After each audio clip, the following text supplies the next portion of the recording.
Hello, everybody, and welcome to the Tartar Zone. Sorry about the washing machine in the background. It's on its last spin now, so it should go. So we'll just wait for it to calm down a little bit. So while we're waiting on that to happen, I will see who is in the chat at the moment. So we've got Chris Persia, we've got Melina Vader, and we've got Daniel in the chat. Also, Retro Dicky and Tar this time. Welcome. It's nice to see you all, I have to say. Nice to see you all. So we got some news within the Doctor Who fandom, and as some of you can see by the headline, Emily Cooke has decided to move on from Doctor Who magazine. We'll get into it just in a minute. Keep those names coming in. We've got Kev, Doctor Who fan man. There you go. It's finally slowing down, and then you'll be able to hear me a lot better. I thought I had it timed well, but I was clearly a few minutes off. But there you go. I was close. I'm getting ready to head to the clinic, but I'm taking the headsets with me. Oh, thank you for listening to me. An Irish man rant away while you're heading off to the clinic. Nice. Yeah, it does sound like a plane, doesn't it? Yeah. It's got the washing machine that we got has one of the fastest spins or something that we've ever seen. We've got Real Super Doctor in the chat as well, and Melina says, "Pay me." No, you should be paying me for all these streams I'm doing. As I said, we got the Wolf and the Storm in the chat as well. Nice to see you. It's nice to see so many people. We've actually got 22 people watching right now. These late night streams seem to be doing very well, and everybody seems to enjoy them. So as long as you guys are enjoying them, the more I will do them. We got Marty C in the chat as well, and we've got C Nix in the chat as well. Welcome. I don't know if I'm pronouncing that properly, but you know me, from my pronunciations, they don't be really very good. But let's get straight into this actually now while we can. Don't forget to like, share, and subscribe either, folks. And yeah, let's get this show on. We got Liam Neeson's chin back again. Jesus, his chin has a mind of its own. Anyway, as I said, don't forget to like, share, and subscribe. Right, let's get straight into this anyway. So Emily Cooke is leaving Doctor Who magazine. And you know what? I have to say, out of all the people that have worked for that magazine, Emily has always managed to stay out of all of this nonsense between people that work for BBC and fans.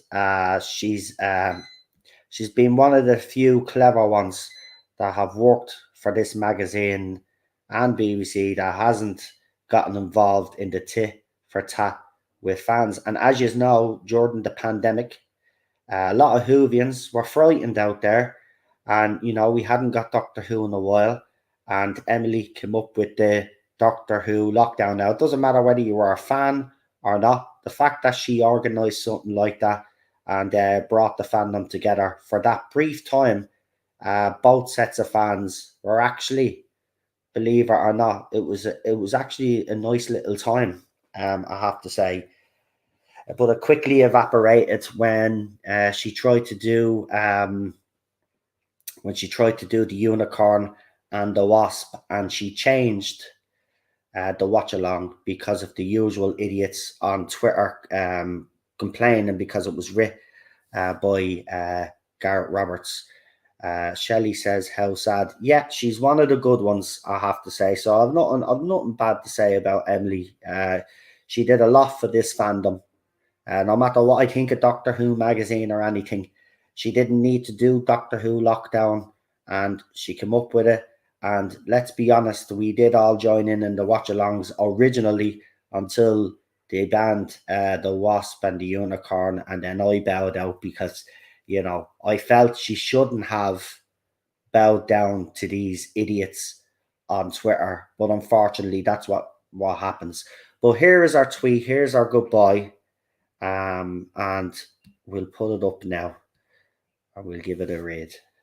So Emily wrote this: after 8 years and 100+ publications, I'm moving on as Doctor Who magazine editorial assistant.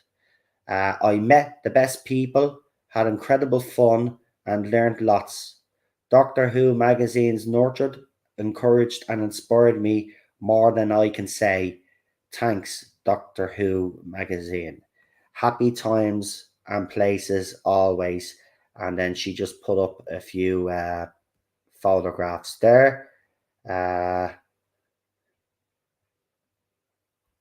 So apparently she'd be still writing for the magazine on a freelance basis, but she is moving on.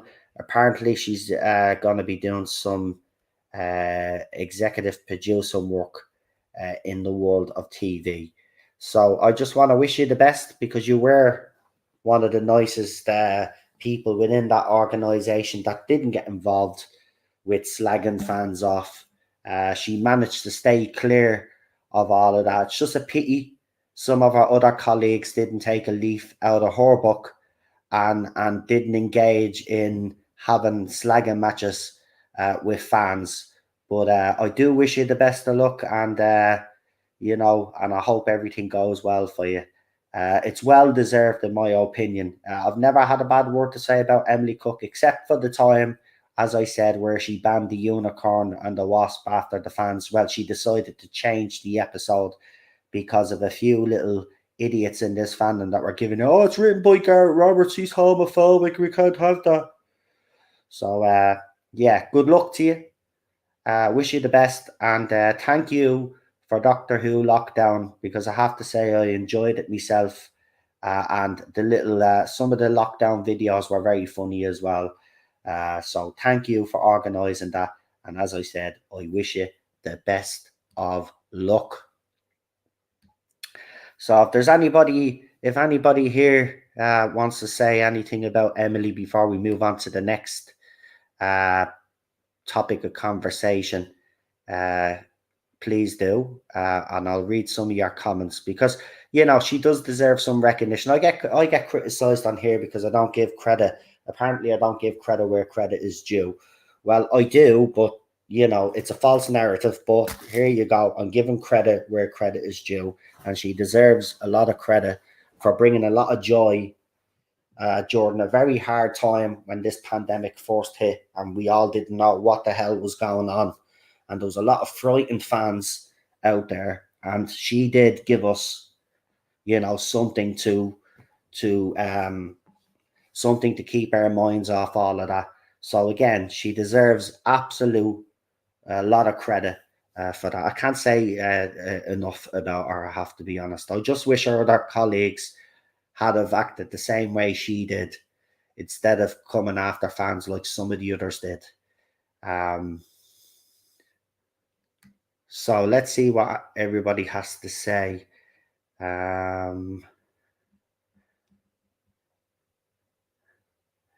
I thought Emily would have stayed. She worked her butt off during lockdown, says Daniel. I agree.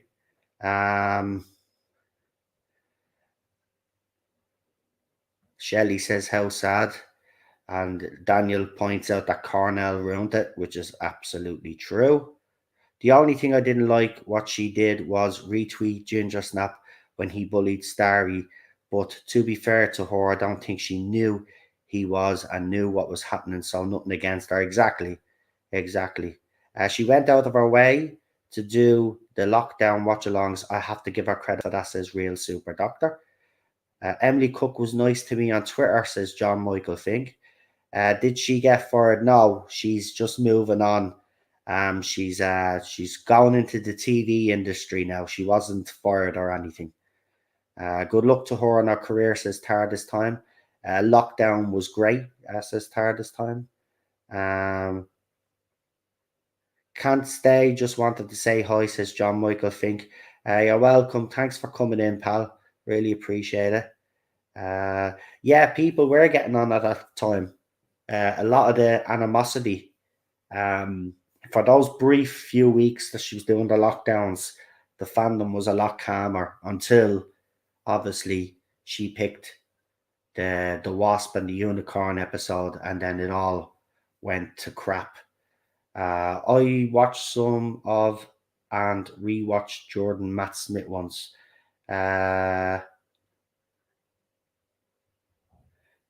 Yeah, Emily Cooke is great. I like her, says John Michael Fink. Cornell went on being Mr. Blockety Block. Yeah, he blocked me as well. Weak ass individual. He actually defended this timeless child nonsense as well. Remember that? CD says Emily could be the new Verity Lambert in the making. No, I wouldn't go that far now. Lockdown was not actual lockdown. Those were dark days for me and my family. Night, everyone. Will catch up. Take care, says Retro Dicky. No problem, Retro. But as I said, credit where credit is due. She put a lot of smiles on people's faces, and it was absolutely fantastic.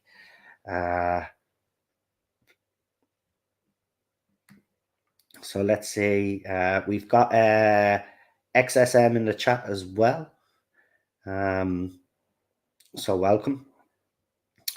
But let's here we go. Let's get on to our next course of business, which is, before I get into the magazine, I just want to say to all the fans out there who are making excuses for Chris Chibnall's era, I have now dubbed them Excuse FC.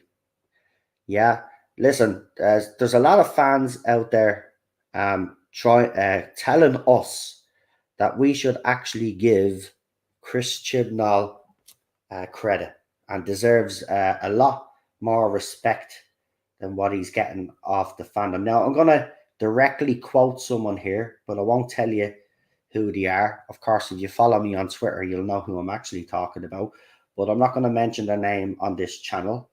But I am going to quote them, because this is the kind of a bull that I've been seeing in the fandom over the last couple of weeks. So they said, after reading that interview with Chibnall, I think he's deserving of a lot of respect from fans. Whether you like his stories or not, he put so much time, effort, and passion into creating the show. Also, the fact he had to pump out scripts at such a fast rate is insane.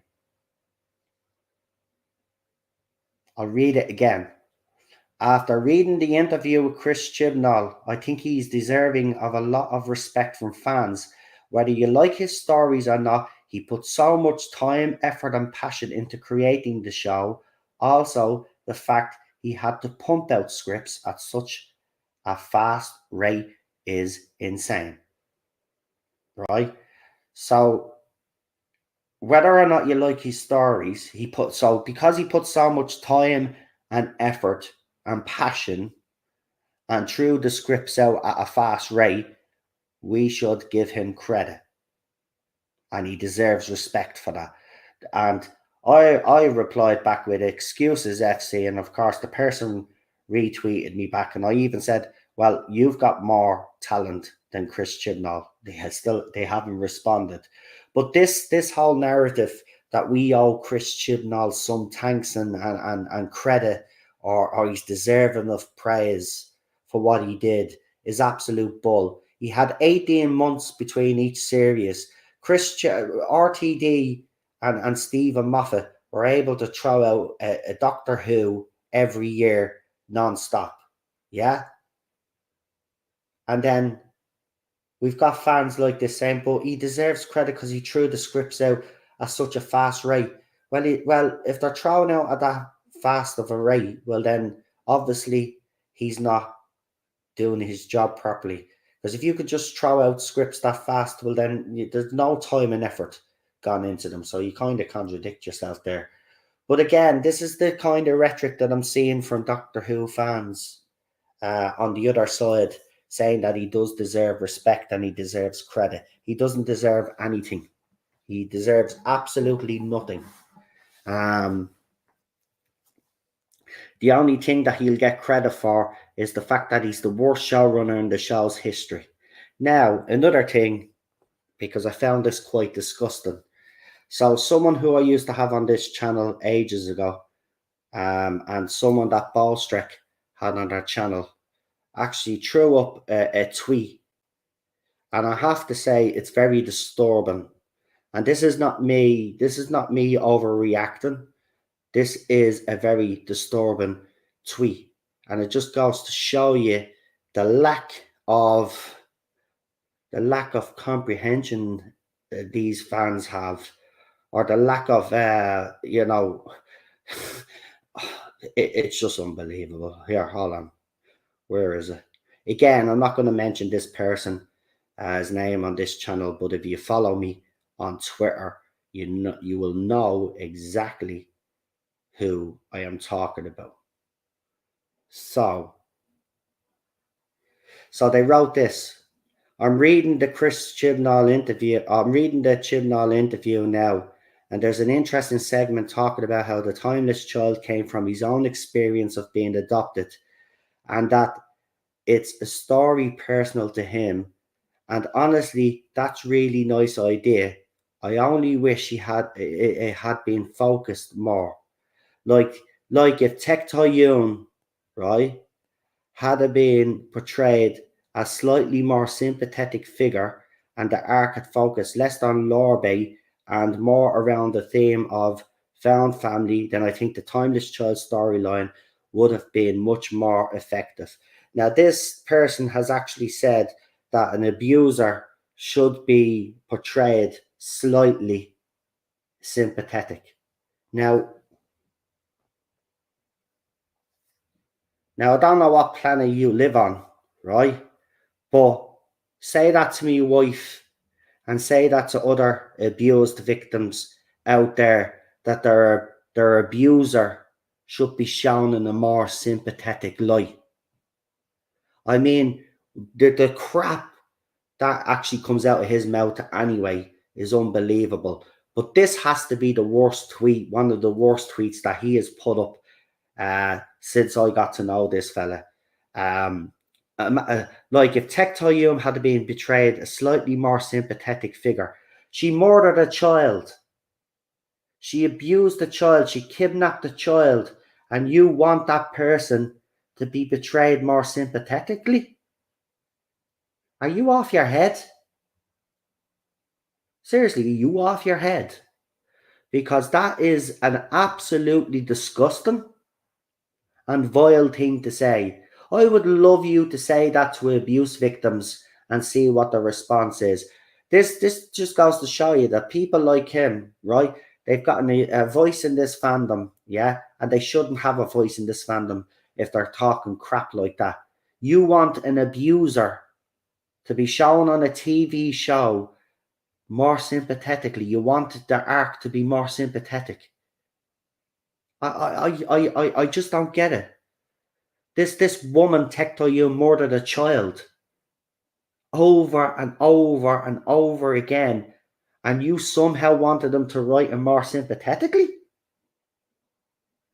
It just goes to show you what these fans, the way they think, their ideology, and they don't think before they speak. Yeah, it's absolutely distasteful to anybody out there that has suffered at the hands of an abuser. Right? Say that to my wife who's abused and say, oh yeah, we should have portrayed their more sympathy. Well, let's have a little bit of sympathy for them. Seriously, I'm glad he's blocked me, right?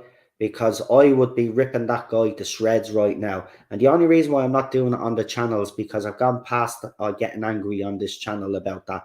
But I would rip him a new one on Twitter. How dare you? You're an absolutely disgusting individual. And I'm not surprised anyway, because you're a backstabber anyway. You stabbed me in Ballstreck in the back. You've over the years, you've attacked me in Ballstreck for no reason, and others out there. You know, even though you don't like this area yourself, you've attacked us because apparently we're far more toxic than you, but yet you've been saying the exact same thing as us, except I've been more forceful, yes, I will admit, and I'm more passionate, right? But that is an absolute disgrace. Absolute disgrace. But that's the thinking in this fandom. The thinking in this fandom. And if you all know who I'm talking about, I would actually suggest that you report that second part of that tweet. He's basically asking for an abuser to be shown sympathetically on screen. What a bloody joke of a human being you are. Absolutely disgusting. But that's what we get in this fandom, folks.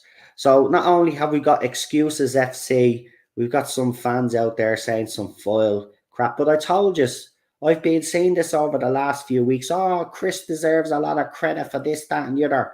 And fans shouldn't be that disrespectful to him.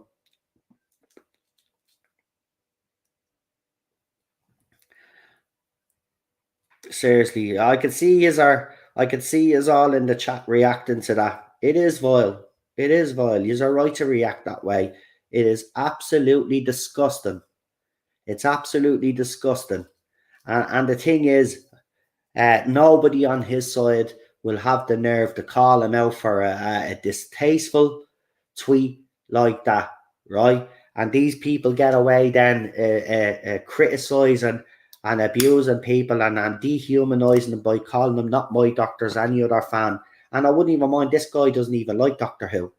And he should have heard the way he used to speak behind the scenes with me and Ballstreck. So he makes himself out to be far more, what would I say, far more generous with his comments or balanced with his comments. But you should have heard him backstage the way he used to talk, right? He puts on an act on his YouTube channel and puts on an act on Twitter, right?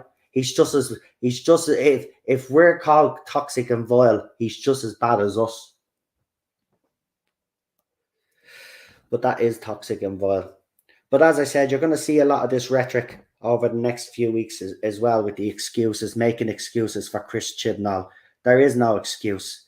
He's an absolutely disgraceful showrunner. Now, I'm thinking of buying Doctor Who magazine, and I haven't bought Doctor Who magazine in years because the Chris Chibnall interview that he's done is actually an eye-opener. Now, as I said, The Timeless Child was based on his own childhood.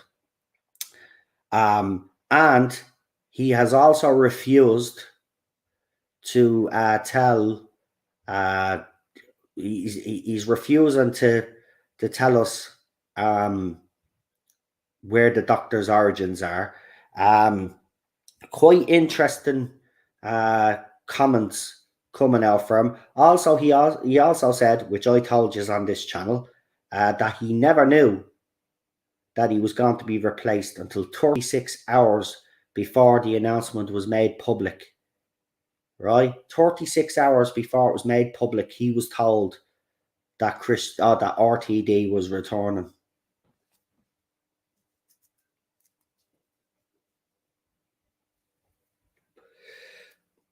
Unbelievable. Anyway, there's some interesting quotes from him. I'll just give you a brief little taster of some of the stuff that he has said, because I have retweeted some of the stuff that a YouTube, that a Twitter account has been thrown up. So in his interview in Doctor Who magazine, Chris Chibnall indicates that he doesn't know where the Doctor is from and never intended for that mystery to be revealed.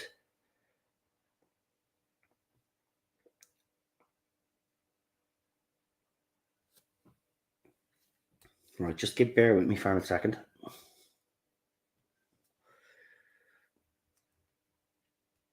I know. Karma will get them all in the end. You're right. I agree. But it's just absolutely disgusting that these are people in the fandom that a lot of people will listen to, and they're coming out with rubbish like that. It's absolutely disgraceful. And this guy is being disingenuous from day one. you know.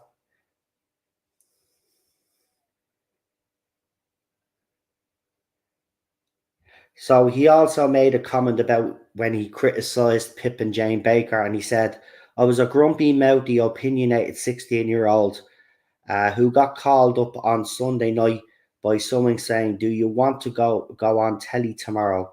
And I didn't prepare anything. It was hilarious. And then to think that you end up in that job, Doctor Who magazine.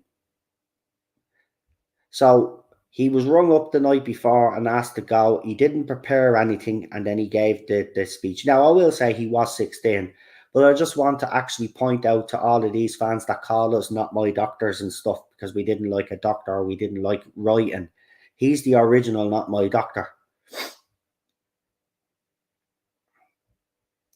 I would argue that running up and down corridors and silly monsters are two of the most endearing themes of Doctor Who.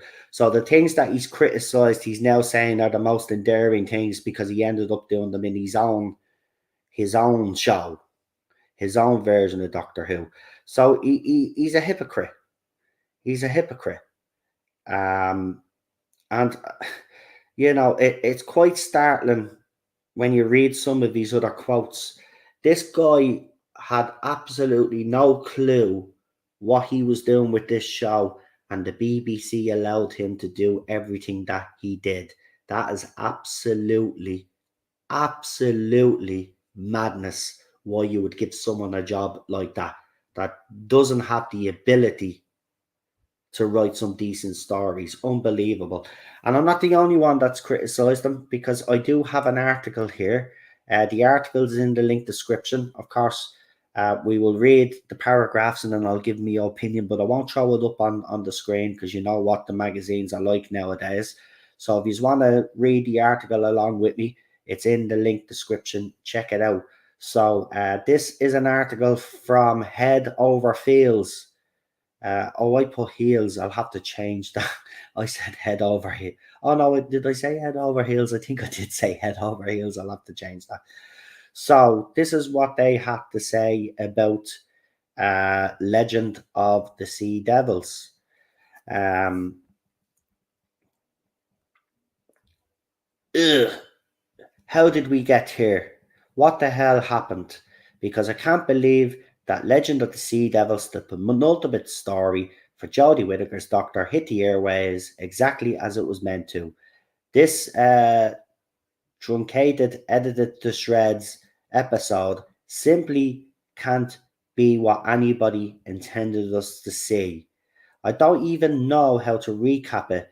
It's quite honest. I'll be quite honest with you. I'm actually offended that I haven't even I have to even try. 6 weeks of flux broke me in that regard, and now, after one seductively competent New Year special, I was expected to make sense of a plot that seemed to have been untangled and clumsily rewired in post. Fresh takes on a great and just okay pirate from history are having a moment right now. Meanwhile, Doctor Who can only offer a glummed up and not at all educational portrayal of Madame Jing, known nautical badass. Well, this is everything we've been saying about this episode. I mean, it is, look, to me, it's still one of the most enjoyable ones, but it is poorly edited and put together. Now, this is where the excuses come in, though.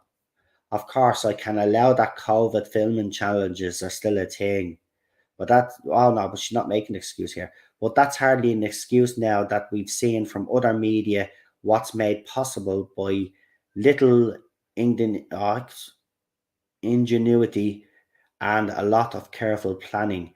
The latter, this era seems to be lacking entirely.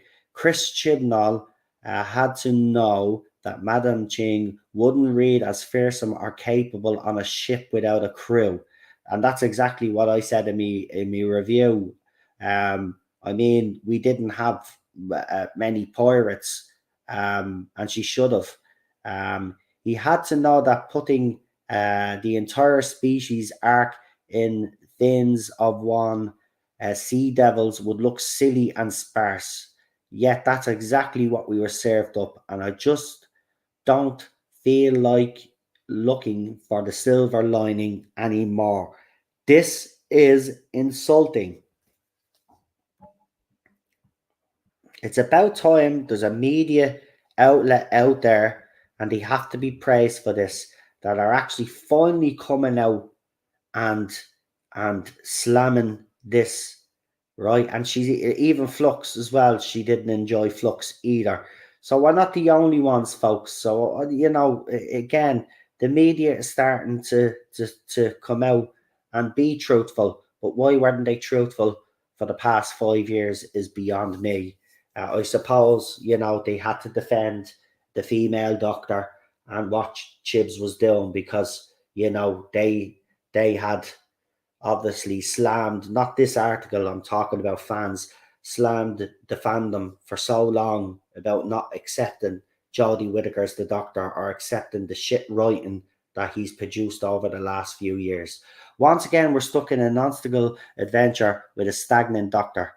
That second part, one would imagine, is more easily fixable. You don't need effects or dozens of extras to allow Jodie to give us some idea of where the Doctor is at emotionally, or how any of the past 4 years have changed her. She hasn't, listen, she has remained the same throughout her whole run. There has been no growth or development in her character, just like Mandip Gill's character, Yaz, just like Dan, just like Bradley Walsh's Graham O'Brien and Tolson Cole. All of these main cast members have not had proper character development. Since there's one special left before her regeneration, and it seems to have an idea that the end is nigh. She's still her emptily cheery self, introducing Dan, Yaz, and her friends as crew, and for some truly god-awful reason, making Pimp My Ride jokes. The bits are old hat. She says she has a plan. Yaz knows she doesn't. The dialogue is root. How do we fix this? Here's how we fix this. But she's been adrift as a character for so long, there is little hope at this stage of making her feel as rich and real as the rest of the modern Doctors. Oh my God, this article is just based. Even the ones who were only around for an hour or so. 13 tells Yaz that she is afraid to fix herself to anything, anywhere, anyone, and it's like Chris Chibnall is speaking right through her. This Doctor's personality is a product of creative fear, not passion or curiosity. This Doctor's personality is a product of creative fear, not passion or curiosity. I love that line, because that is everything what we've been saying. It feels to me like the current team was so busy worrying about how they would be interpreted that they neglected to make her anything. And any deep interpretation that one can find evidence for still requires a lengthy reach. I'm smiling while I die inside is perfectly acceptable direction to go with a regeneration. But good God, couldn't they have leaned into it more? We shouldn't have to do the majority of the work ourselves. Exactly. If you don't have a showrunner that's not writing things properly, this is what you get. But as was the case with Flux, Tasman is the saving grace here. Oh, Tasman is not the saving grace here, right? Okay. Now, up until then, your article has been absolutely fantastic, and then you had to go around it with this line. But as with the case with Flux, Tasman is the only saving grace here, and what will be worth remembering as the show moves on. I remain unsure whether or not the Doctor reciprocated Yaz's feelings at the end of Eve of the Daleks. So I was hoping for here, and I have such little hope left, my friends, was that we'd get confirmation either way. So it was really wonderful surprise for the doctor to have two direct and honest conversations with Yaz about it.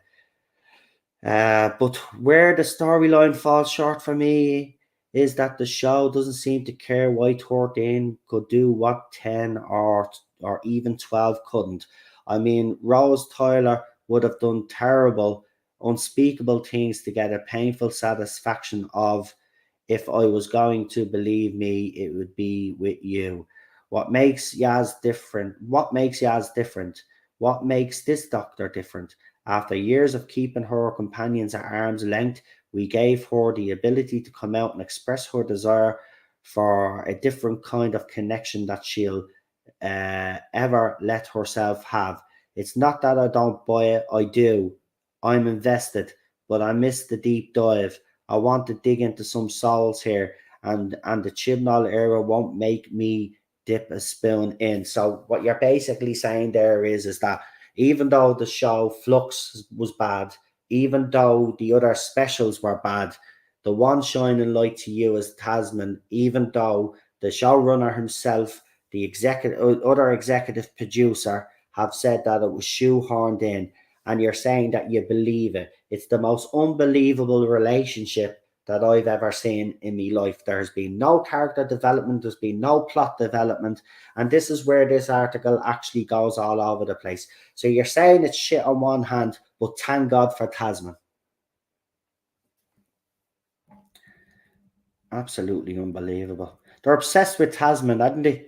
Like the show is shit, but oh, thank God for Tasman. Meanwhile, poor Dan, the only resolution for his character that the show has bothered to seed is for him to be dropped off at home, having not changed in any way because he's already perfect. And I don't know, man. This article now is starting to lose um, and then go out for a drink with a woman who didn't even seem to know very well in the first place and who callously rejected him last season for, well, I suppose she had her reasons, but hell, if I know what they were. Dan is lovely. John Bishop is very fun and twinkly, but those things in and of themselves do not make a case for his presence. Nothing about this comes off as thoughtful or purposeful, and it's a bummer for an actor, no matter how much fun he's having. This controversial era of Doctor Who's history is unfortunately playing out in time with an anti-criticism stance that has been blossoming on social media, and it's certainly infiltrated our fandom culture. I see a lot and from a lot of different ages. They say that others being critical of Doctor Who hurts their experience of it and that it hurts the show. There's a belief that it's the responsibility of those who are invested in Doctor Who to be praising it constantly, or at the very least, keeping our mouth shut if we don't have anything nice to say. Now, that part I do agree with, but because I love Doctor Who like crazy that I have the capacity to be so disappointed by it, and I'm entitled to express that. On top of that, there are many professionals who are paid to make the show, and I would suggest that it's those people who are responsible for its reputation and its survival, not me. Exactly. And that's what I'll say. The fans out there that have been supporting this era, it's no point of blaming us. You can't blame us for shitty writing and shitty character development. You know what I mean? And as this journalist says there, I don't agree with her with the Tasman stuff, right? But when it comes to this here, she's absolutely spot on. Absolutely spot on. We're entitled to voice our critical opinion, or like you guys are entitled to praise it. But that's what I mean. You're not allowed to come out and say anything unless you're constantly praising it. And we're told to keep our mouth shut. Right? But I do understand how we got here. When everyone had a platform, good faith criticism and trolling are conflated and often quite equal in weight. It's difficult to uh, it's difficult to parse through all the noise, and suddenly everything's not lottery starts to feel shitty and bad. On the other hand, you and I and the Doctor Who legacy deserve content that has been created with love and care. We deserve well told stories and characters who jump off the screen. What we did, what we did, nothing to deserve was that pathetic sword fight, and I'll be damned if I pretend otherwise. And then she gives some summarizations which I think are absolutely fantastic. She says, I officially don't understand this era's relationship to violence. The Doctor chastises Ji Hung for killing the Sea Devil who imprisoned him for centuries. Yeah, Dan can mow down a whole lot of them with a quip about his mum. What are we saying here? The best acting in this special was in the second after the Doctor asks, not a bad date, am I? So again, she's focusing, the best part of it was Tasman, right? Tasman. How did Madam Ching tie up two grown men by herself without knocking them unconscious first, which someone on air panel mentioned? Air in a box, sure, why not? Let's pull that one out and never mention it again. The set pieces come first, and the bullshit reasons for its existence follows. Since when did you need a ship? You're aquatic creatures. Exactly, the sea devil. Some people mention that on the panel as well. It's not a question of need. It instills fear in the land crawlers. Okay, then. Who named the Keystone, and why would the Sea Devils tell Chi Hung so much about it before they encased him in that little cryo tank? Remember when TV used to be pretty and saturated and vibrant? Because it's been a long, it's been so long that I'm starting to forget. Hilarious to leave Madame Ching counting up some ancient treasure as if she was meant to know what any one object is worth in her time. Wow. Bar the Tasman stuff that she is basically gushing all about.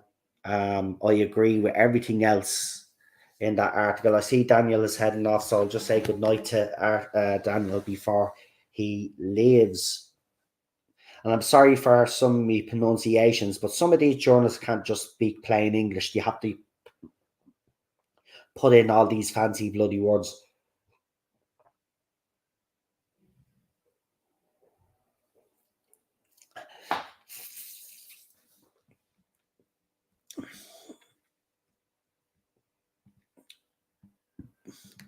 But there you go. We've got an article where they do criticize. As I said, I don't agree with the journalist when she breaks Tasman is the only lie. But again, I will say again, this show can be as shit as it is, and she admits that it's shit. But the saving grace for this whole thing is Tasman. And that just goes to show you, even though she's written a great article there, right? The Tasman stuff, she loses credibility very fast, in my opinion. Tasman is not the saving grace of this show because it hasn't been developed properly. And if you think that two little conversations, and before that we got little bits and pieces here, is enough to justify this relationship, well, then you're living on cloud nine. You're living on cloud nine. But fair play for calling it out for what it is. The serious, it is shit.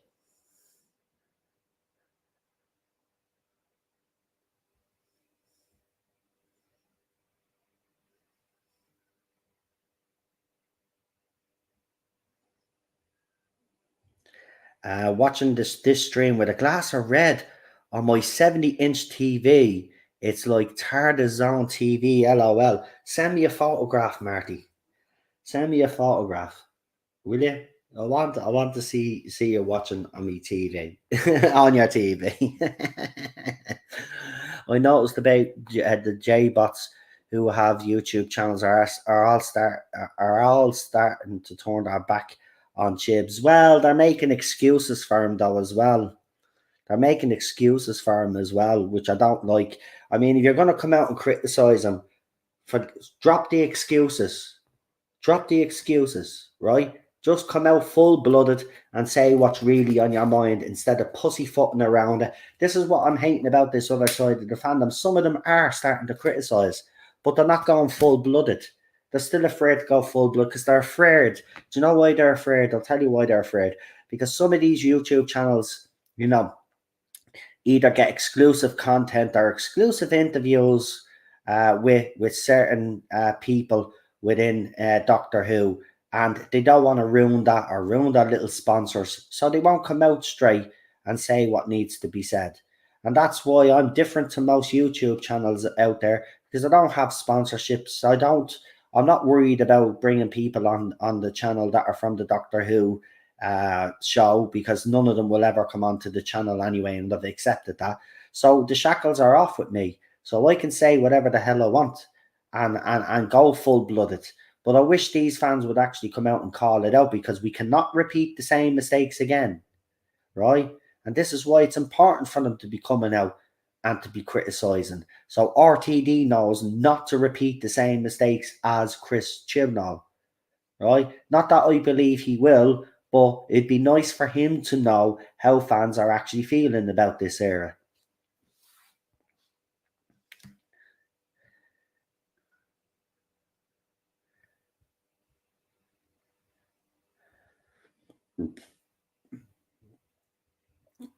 In fairness, bar the Tasman thing and saying that Dan was perfect, the article is actually pretty based. But I don't agree with this Tasman thing. Tasman could have been the saving grace if it had been written properly. Well, I will say this, Melina. If if it was introduced in Series 11 pretty early on, I would agree with you. But the fact that they've waited until the last series to do it, and even at that, we didn't get enough development. Um, no, it. Look, I don't agree with it, and listen, I'm going to say something here, right? This is a family show. It's a family show, so you have to be kind of very careful when you're doing relationships like that. And if you're going to be doing relationships like that, especially same sex relationships, well, then you have to lay the groundwork. You have to be respectful. The characters have to have that development, and there has to be actually a story behind it that actually makes sense, and for the audience to get invested in. A line here and a line there is not good enough. And then they have two conversations in the last, and they weren't even real conversations at all. It was like the doctor says, "Oh, I'd make a great date, don't I?" or something, whatever the line was. That's not a fucking conversation, right? A conversation is what we're having right now. That's a conversation. So now, and I hope RTD stops all of this nonsense with the doctor being in a relationship with a companion. It needs to stop now. All this shipping nonsense needs to stop, and RTD has to stop this whole relationship business, because it's ridiculous. He did with Martha Jones, even though Martha Jones did fancy him, but the doctor rejected her, and that was the end of that, right? And then we got Donna Noble, right? But no more of these relationships with the doctor and companion. All right, I'm sick of it. It has to stop. That's not what Doctor Who is all about, right? It's a sci-fi show. It's not a fucking romantic bleeding sci-fi show or romantic comedy.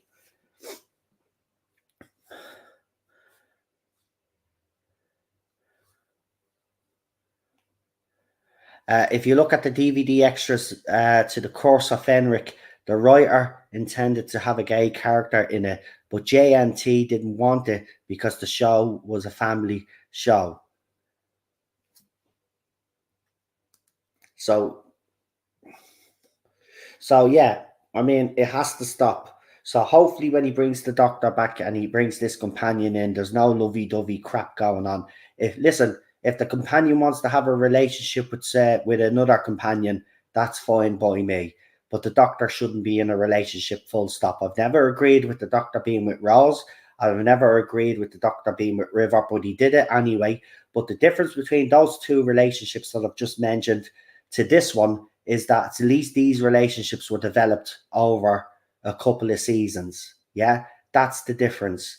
But RTD now, when he comes back, he must stop all of this now. It's a sci-fi show. I don't want that romance because it clouds the doctor's judgment. All right. This is the biggest flaw of a relationship with the doctor and a companion. It flaws their judgment. They do things that they wouldn't do in the name of love, and I'm sick of it.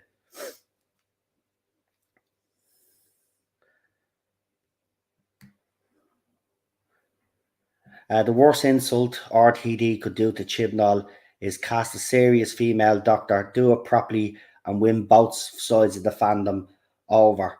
Yeah, but see, this is why I don't think he will do it. Because if he was to do it, I'll even put my hand up and say he will do it better than Chris Chibnall. And he would show up Chris Chibnall. And I don't think he'll do that to him. I don't think he'll do that to him. Now, I could be wrong. We'll see, because we don't know who's cast yet. There's rumours that I've been told it's a bloke. I'm not the only one that's reporting on it's a bloke, but there are other channels out there that are just hyper focused on it's female actresses, and they keep reporting that it's a female doctor and stuff like that. But I look, at the end of the day, we do not know yet, so we'll wait and see what happens.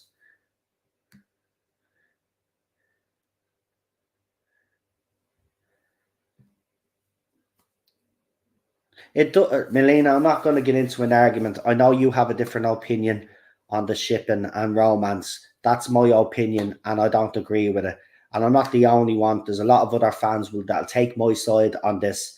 But putting the doctor in a relationship was the worst thing to do with this show, right? And I know they did it in the movie, but a lot of people ignored the movie. Well, did ignore the movie as canon at one stage, and especially the half-human stuff. But I'm sorry, romantic. It does. It clouds the doctor's judgment. If you look at what Peter Capaldi's doctor did, now I'm not saying that was a romance, but he loved Clara, right? And look what happened. Look what he did, right? To show how much he loved Clara. He went out of character, killed a general, right? Shot him in the face, point blank range, right? And went crazy just to save his companion.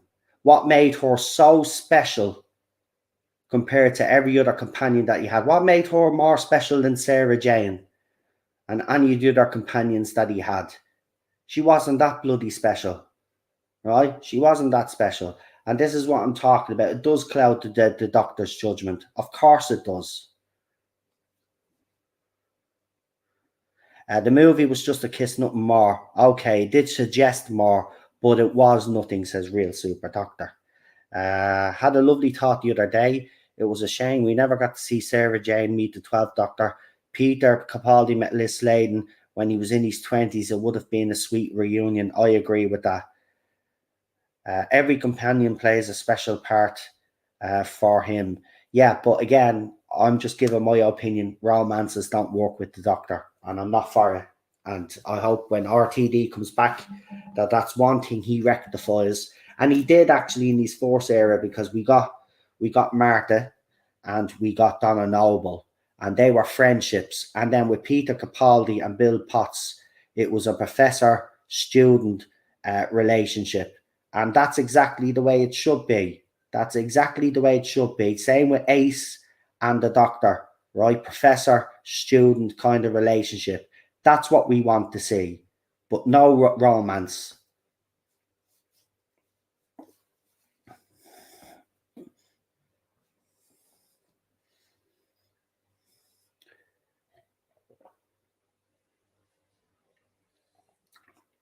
I mean, for me, Series 4 and Series 10 even though Series 10 does get a lot of stick by fans, but not by me. I actually like Series 10. But the reason why I liked it was because the Doctor and the companion weren't in a relationship, you know, and Bill ended up with Puddle Girl, you know, and Donna then ended up with her husband. And that's the way it should be. That's the way it should be written, and that's the way that he should go when he comes back. None of this romance bollocks. Sick of it.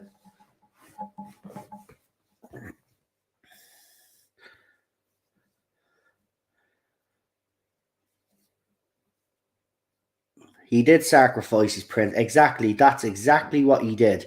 He sacrificed his principles just to save her. And I'll never fully understand that. Never fully understand. What made her so special over all the other. It's actually quite insulting, actually, when you think about it.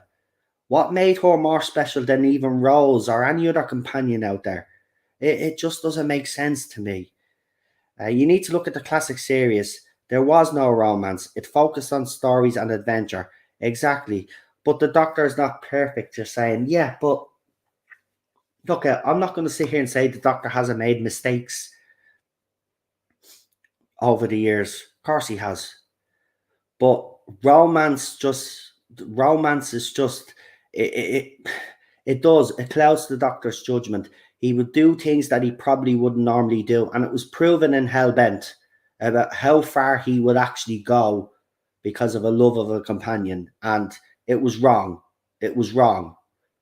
He literally more if fair enough. He asked the general how many more regenerations they had, but he shot that general at close range, right, a point blank range, and shot that general all because of Clara.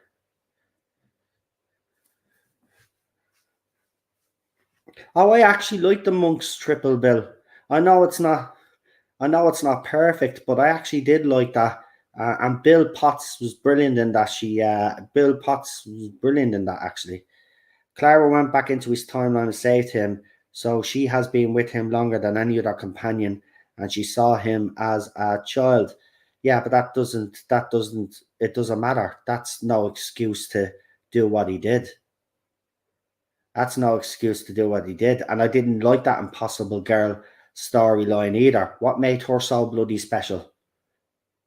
And then she's the one that got William Hartnell to choose his TARDIS. No, she didn't.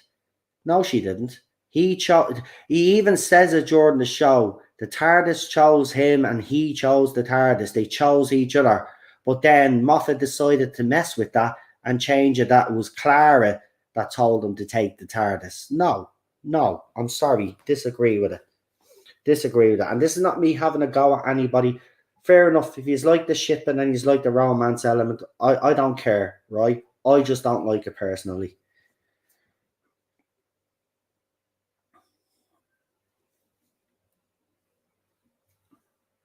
And the fact that she didn't, and the fact that Clara didn't accept Peter Capaldi as the Doctor when she forced regenerated, when he forced regenerated, was a bit. And I know they did the same with Rose as well, and I never liked that either. When Christopher Eccleston regenerated, and Rose said, "Oh, he's not the Doctor," or "Who is he? I don't know," and all of this. It's the Doctor, and then she says, "I don't know who he is anymore." I never liked that either. I never said he's a perfect alien, and yes, you can add layers, but not a romance. Not a romance. I'm sorry, I disagree. I have to disagree with you. I know you like your romances, but I disagree. I disagree 100%. It's a sci-fi show, right? The classic era didn't need the Doctor to be in romances for everybody to watch the show and to enjoy the show, right? Didn't need it. Didn't need it. It worked fine. It worked fine up until the 80s without a romance, right? So I don't know why people think that adding a romance brings layers and all of this other rubbish. It doesn't. It brings more complication than the Doctor actually needs. The Doctor is busy trying to save the universe. He doesn't need that crap. And it's disrespectful to his wife and his kids on Gallifrey. Because remember, the Doctor had a family. The Doctor had a family. That's why I never liked the River Song storyline either. Right? The Doctor had a family. His family died during the Time War. And his kids died during the Time War. It's disrespectful to his family, to his wife and kids who he lost. It belittles that relationship.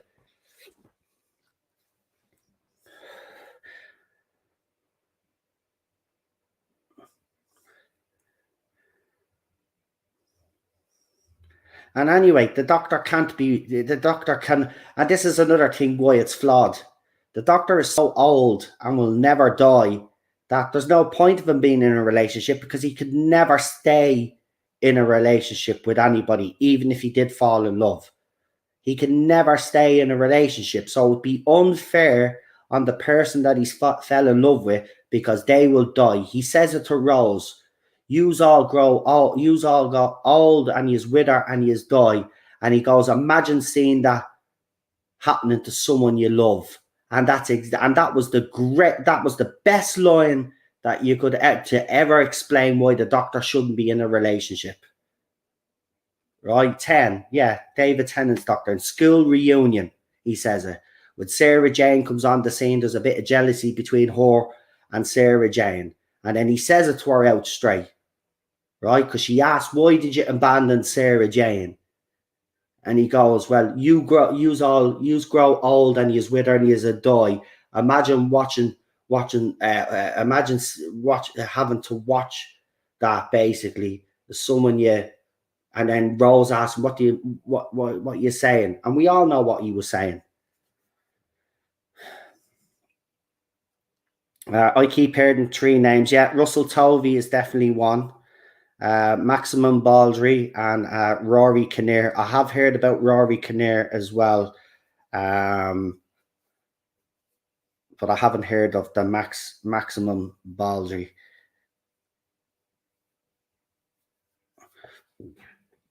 So the Doctor shouldn't be in a relationship. David Tennant's Doctor explained it well. And that's the reason why it doesn't work.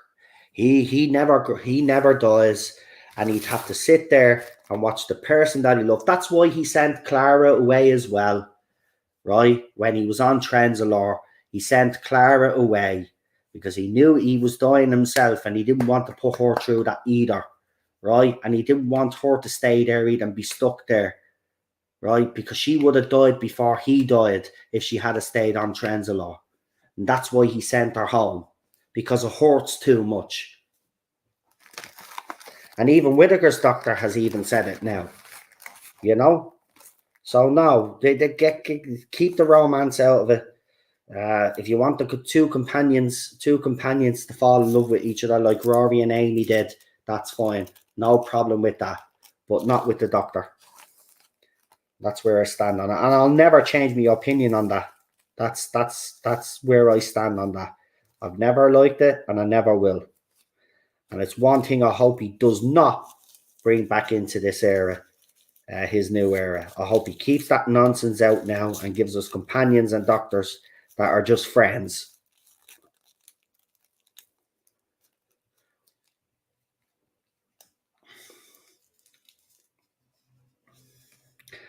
Yeah, well, if he does another romance, yeah, I probably will, because I'm done with all of this nonsense. It's a sci-fi show. It's not a fucking rom-com.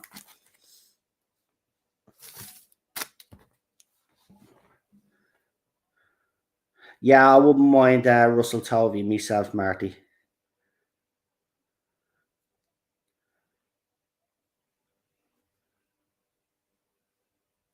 Yeah, because I'm sick of the romance. Anyway, I've heard that I've heard a couple of things about a companion that he's bringing in, and if it's true, there will be no romance. There will be no romance.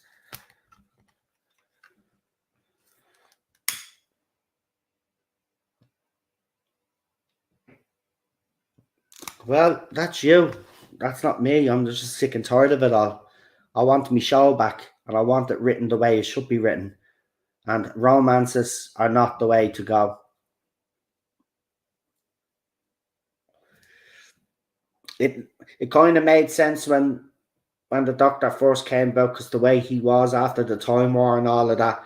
But I'm glad when Rose went, he brought in Martha. He rejected Martha. Rose did come back, but he was friends with Donna, and then he gave her the Meta Crisis Doctor, and then that kind of boxed it off in a way.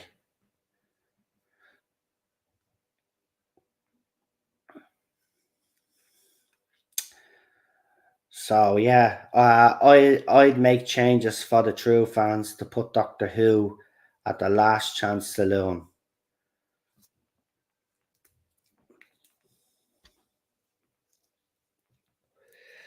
So yeah, I'm just sick of the romance thing. It needs to stop.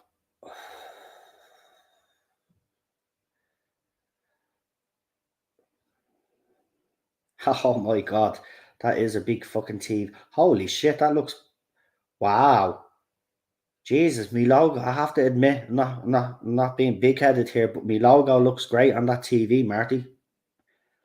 Me logo looks great on that TV. I have to say.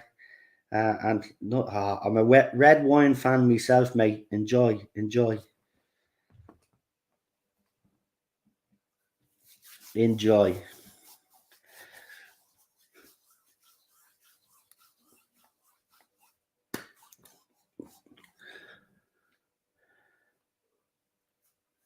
Well, Melina, you don't have to agree with me, but that's where I stand on it. So, like, I mean, it's my opinion, and I'm entitled to it, and you're entitled to yours, but I just don't agree with you.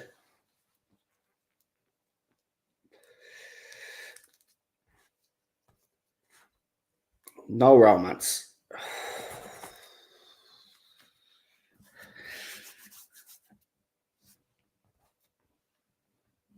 Anyway, yeah.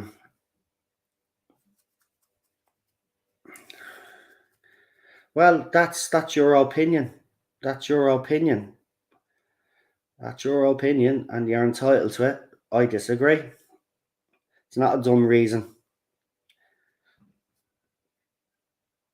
I don't want romance. It's not a romantic show.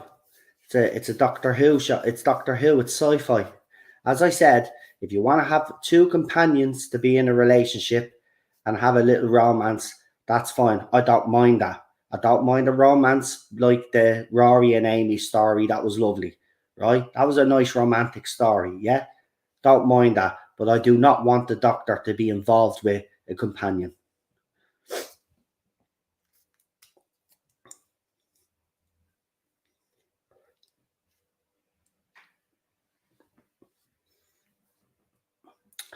Even if it's written well. No, I don't want it. I've made my position clear. There's no other way of putting it. I do not want the Doctor in a romantic relationship with anybody. Full stop.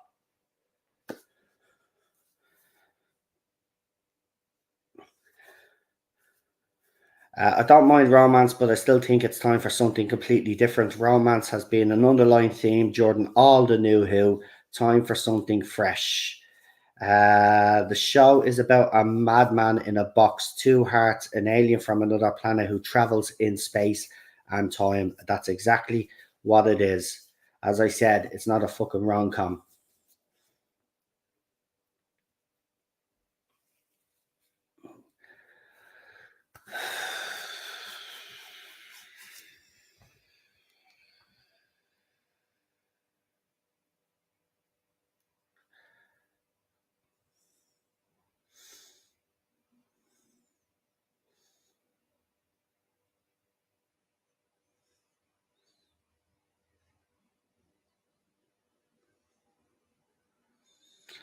Right, anyway, this is part of the stream where you can ask me a few questions. So if you want to get a few questions in, as you always do, you are more than welcome to do so. Um,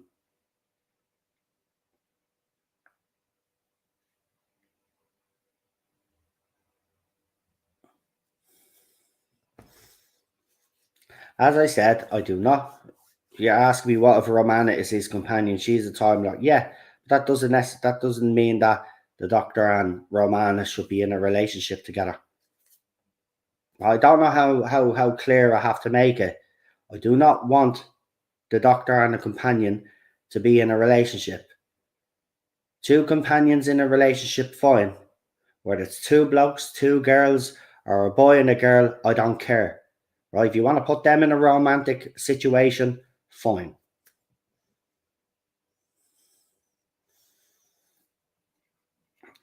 There's a lot of speculation when you're asking me if I've heard anything. Well, there's a lot of speculation when the announcement's going to be made. You've got the World Snooker Final this weekend. You've got the FA Cup on the 14th of May. So it's either one of those two, or it's further along. We did mention something else which was happening in July or something, but I doubt they'll wait that long. The companion can have a romance, but not with the Doctor, says Real Super Doctor. I think it's going to be the 14th of May.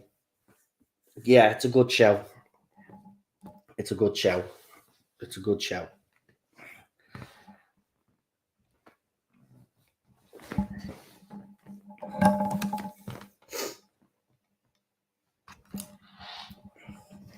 It is a good show, but we'll have to see. We'll have to see.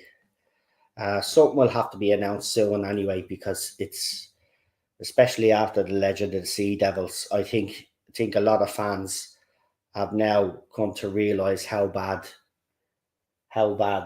the era actually is, and it hasn't been done properly.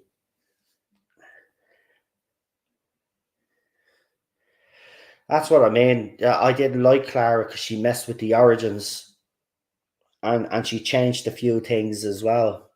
You know, we've always known that it was the Doctor and the TARDIS that chose each other and stuff, but that all changed when Moffat took over and wrote that storyline. Plus, filming for the 60th is starting any day now, so it has to come up. Well, no, Jane has actually come out to say that they won't be in production until the end of the year. She's actually come out and said that. So it'll be later this year, she said. So they're not going into production anytime soon, it sounds like. And that's from the horse's mouth herself. She's actually said it'll be sometime later in the year. So we'll have to wait and see. So if it's sometime later in the year, I don't think, maybe, I'm not saying that the Doctor hasn't been cast, but maybe there's still, I don't know, maybe there's still a few tweaks being done or whatever, but he's still writing. So we'll have to see when the announcement's going to happen. The sooner the better. The sooner the better, because I heard already they're already shooting. Now look, I'll get Jane's bloody comment up just to prove to you.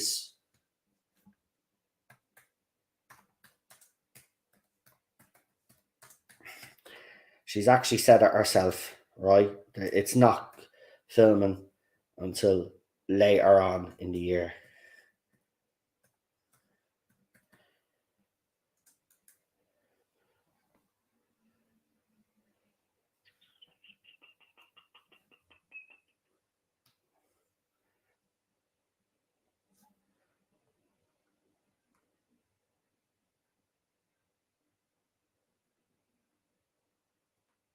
There. Here it is now.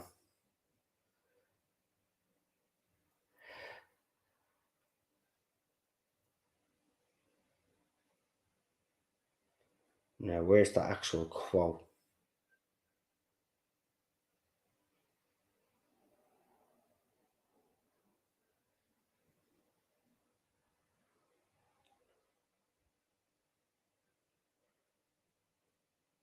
There. So she said, Trainer did say that to make the November 2023 premiere window that Davis had mentioned in the past, production would be kicking off in Wales later this year.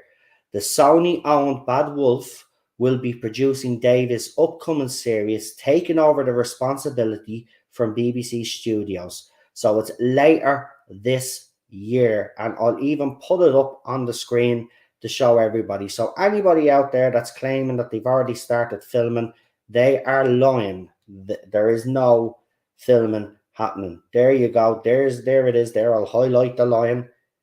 No, not the whole lot. What are you bleeding idiot now? Right, there you go. Hold on. There it is there. I'll read it there. But that's the start of the line there. Trainer did say to make the November 2023 premiere window that Davis has mentioned in the past, production would be kicking off in Wales later this year. Later this year. The Sony-owned, which I've said, Bad Wolf will be producing Davis's upcoming series, taking over the responsibility from BBC Studios. Exactly what I said last night. People trying to contradict me last night, and as I said, everything I've reported on is coming true.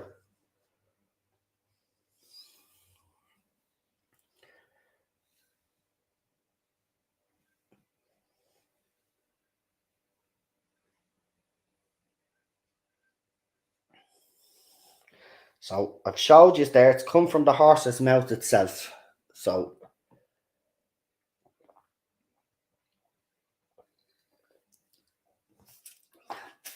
the 60th is next year. It's over a year away. He has plenty of time.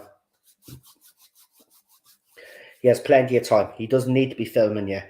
He's got plenty of time. He could start at the end of the year and he'll make that November date next year. So it's not gone into production yet. They're not filming yet, which means they probably haven't even decided who the doctor is, but they've probably narrowed it down to a certain amount of candidates. And, you know, people have been seen going into Bad Wolf Studios and coming out, and maybe they're going through the process of seeing which one will be the doctor. But as far as I can tell, it doesn't seem like anything is happening yet except putting pieces into place, but nothing is being filmed yet.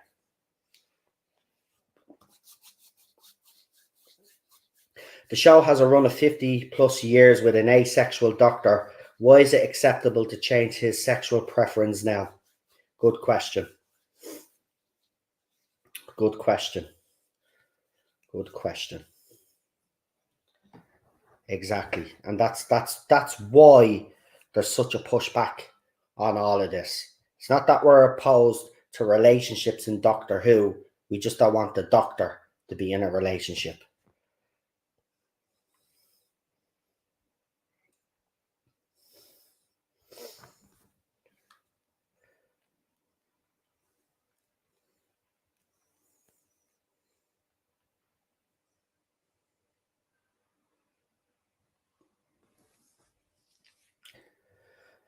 Right, so there you go. There's as I said, from the horse's mouth theirself. So don't be listening to any of these YouTubers out there, because I know there are YouTubers out there.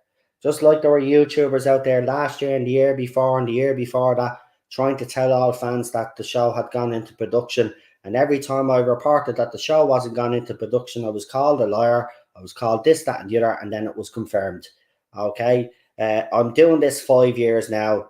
I think I have a handle on it now, and I kind of know the way things go in the industry, even though I don't work in it. I working on this channel and doing what I do. I've gained the experience,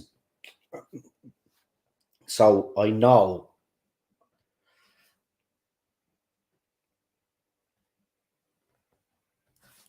So that's it. That's it. So we'll just have to wait and see. It's exciting times. The announcement will be made at some stage for the doctor, but even when that announcement is made, it doesn't necessarily mean they're going straight into filming.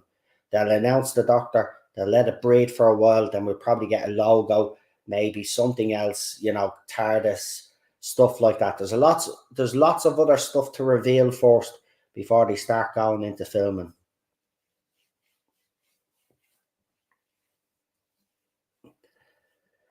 So we'll wait and see. We'll wait and see. Anyway. As I said, if anybody has any other questions they want to ask me, now's the opportunity. Go ahead, and I'll answer as many questions as I can. But there you go. That's the story anyway. But I have to say that logo does look well. I'm going to post that photograph up on Twitter because that is just epic. Jesus, it looks so clear in your TV, Marty.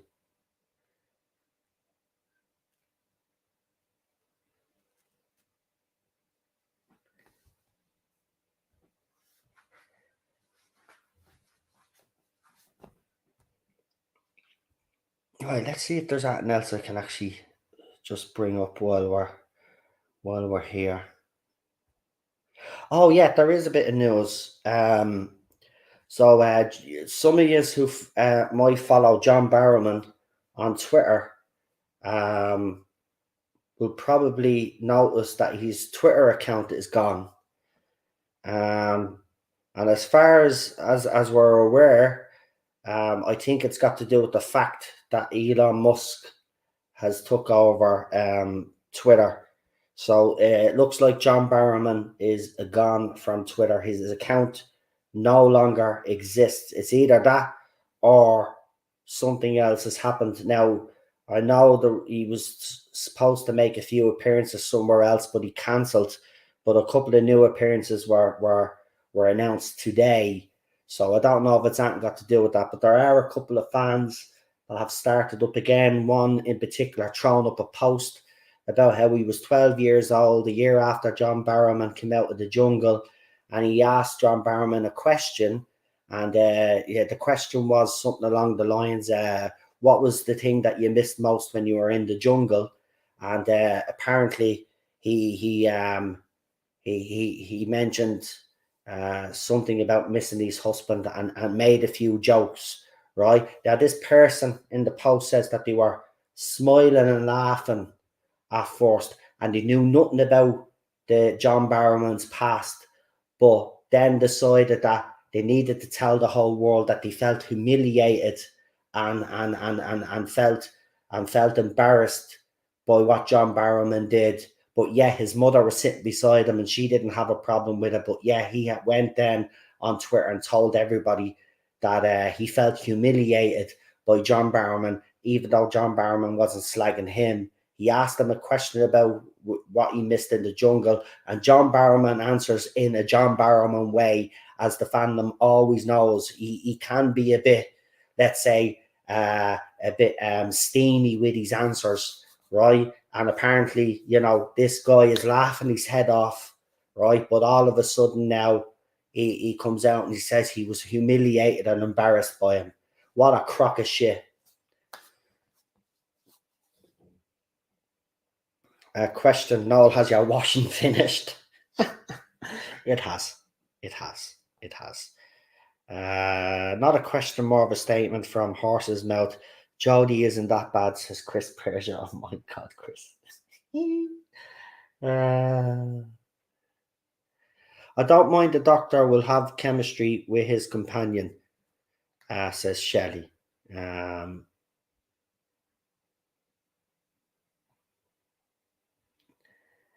And Shelley says, good one, Chris, as well. Yeah, that was a bit of a good one, all right. But my washing has finished, yes. Everything is done. So all I just need to do now is hang it up when we finish up here. But yeah, John Barrowman has left Twitter, looks like. I'll just show you there real quickly.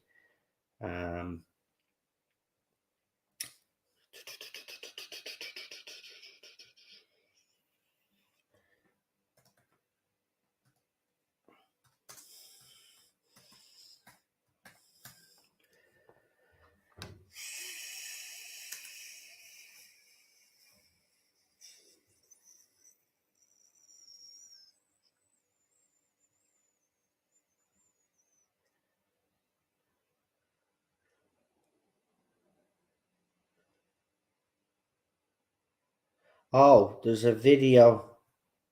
There's a video that he's at the throwing up. I'll have a look now. It's 15 seconds long we'll see what he has to say there. But just wait for a minute. I just want to show you.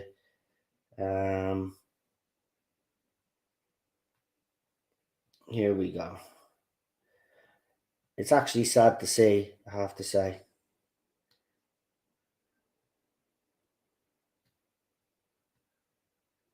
So there you go. His account no longer exists. So he's obviously deleted it himself, because it would come up something else if he didn't. So yeah, looks like he's deleted his account. Very sad, I have to say. Very sad. You know, he always puts up little videos as well. Always cheers the old fandom up. So it is actually sad to see that. So let's see. I just want to just bear with me for 1 second, will you? I just want to see what he says in this video. See if it's actually if I can actually throw it up.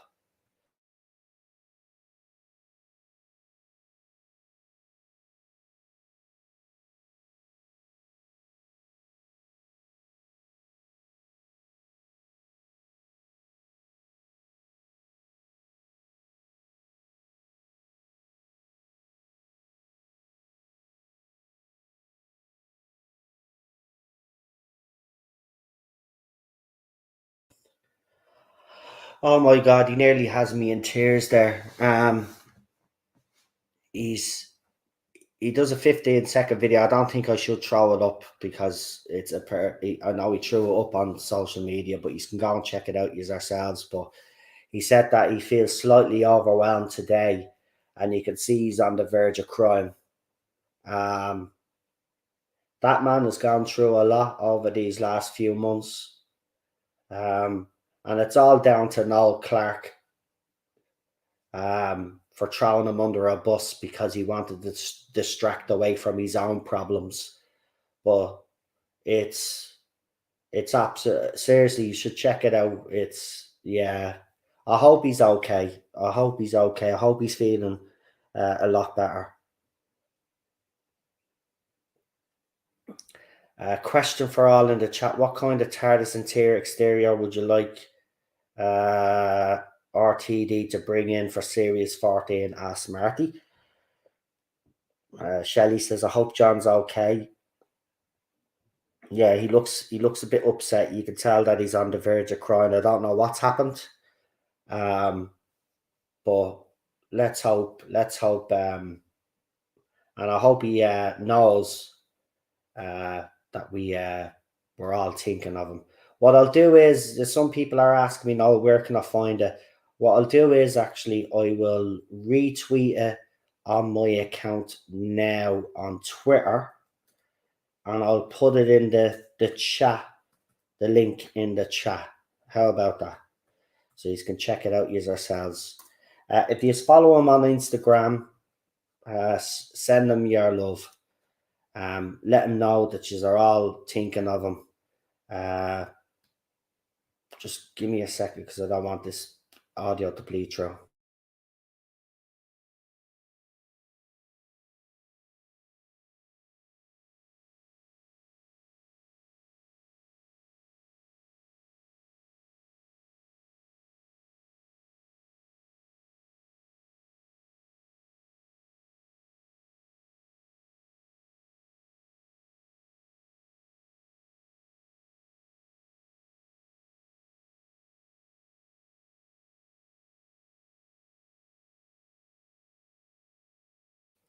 Right, it's in the chat there for you guys if you want to check it out.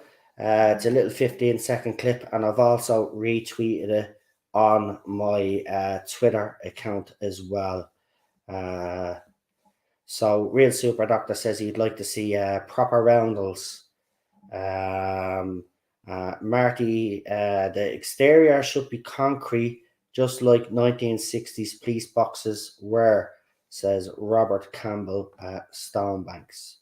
So there's a few answers to your question there, Marty. Look, I didn't like RTD's interior. I didn't mind the exterior, but the interior I didn't like. I didn't like that coral, and you know, we all have our favorite. I think, as I said, I think the Moffat TARDISes were so much better.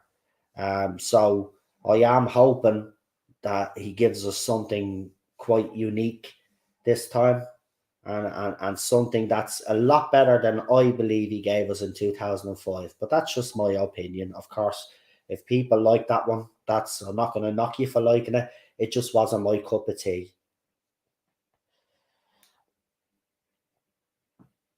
I want an exterior like the 80s and an interior like Roots Doctors. Yeah, I did. Yeah,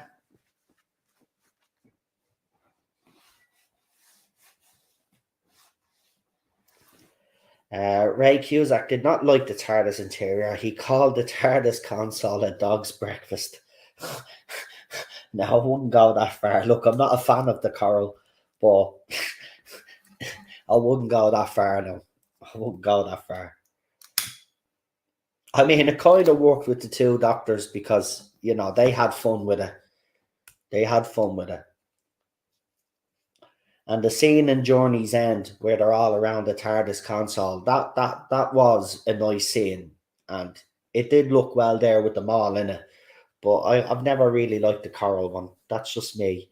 I prefer the Moffat TARDIS better, to be quite honest with you.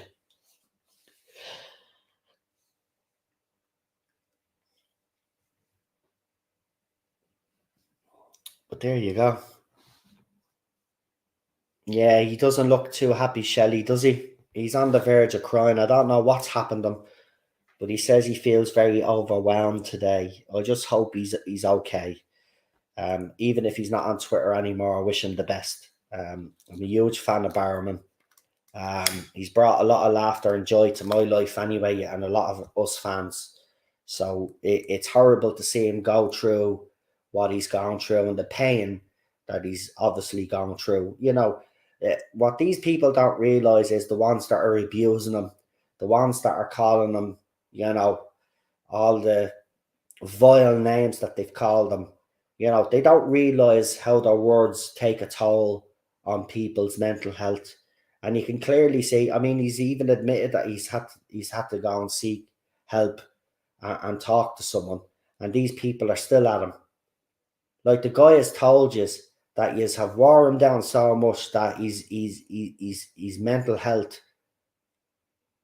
is suffering for it, but yet he's continued to bash him and continue to call him vile, disgusting names and compare him to people like Jimmy Savile. No wonder he's having a mental breakdown.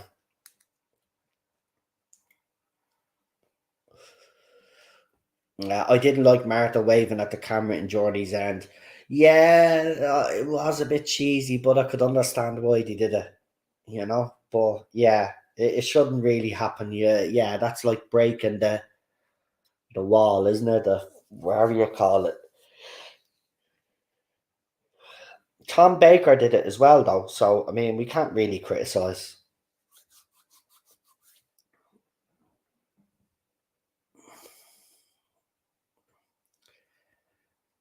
Yeah. So yeah, let's hope he's all right. I do get worried when he's in that state, um, because he's a fragile soul, um, and he's been loved for so long in this fandom. It must it must turn his stomach to see how hated he is by some members of this fandom. It's disgusting. And Hartnell did it as well. Exactly. So we can't really, you know, I mean, it's yeah. And Baker did it as well. I think pretty sure Baker did it as well. I'm pretty sure Baker did it as well. So there you go.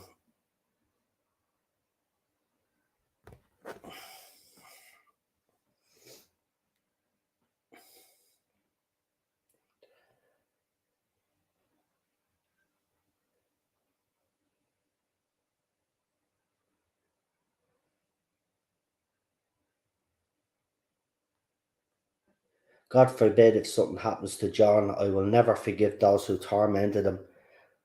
Yeah, I know, mate. I know.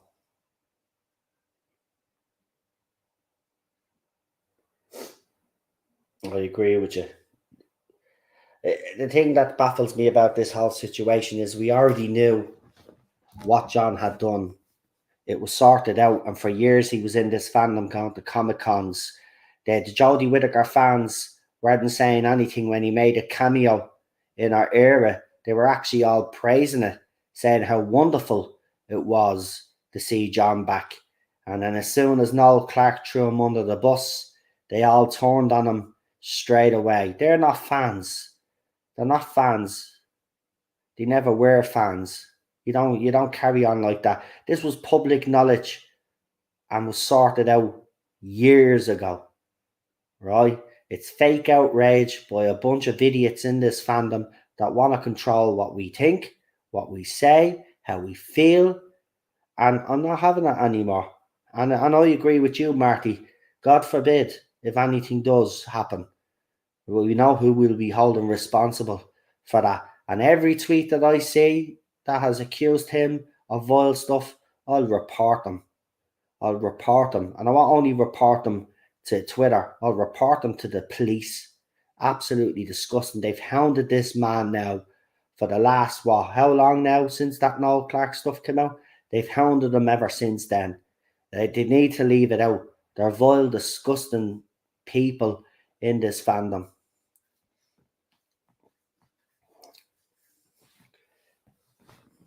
They all have very short memories, they do. When he came in a blaze of glory, came back in a blaze of glory for Doctor Who, not one of them were criticising him then. They were all loving his return. So they're hypocrites. They're hypocrites. They're only fake outraging because, and they get involved because it makes them feel part of something.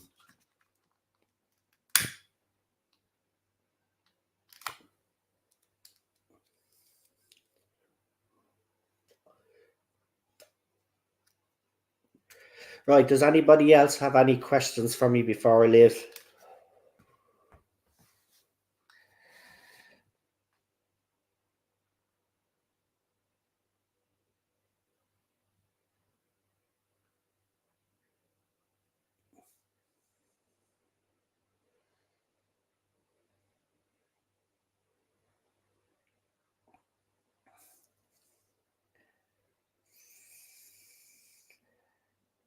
Let's see if that has dropped from BBC, because they have a habit of dropping some articles late at night lately, I've noticed. So just quick look before we head off, because I don't see any more questions coming in. So what we'll do is I'll just have a quick look here and see if there's anything else worth shining attention on quickly before we leave. Man, the amount of promoted bleeding tweets on my account is unbelievable. I don't know how many I've blocked tonight. But I'm told if you keep blocking them eventually, you'll get rid of them all. I doubt that very bleeding much, but that's what I've been told to do. So that's exactly what I'm doing. Promoting people that I don't even want to bleed and follow. Like, it's ridiculous the amount of promoted tweets. What's your favorite theme music? For New Who, it's Series 4. Yeah, New Who, Series 4 is my favorite.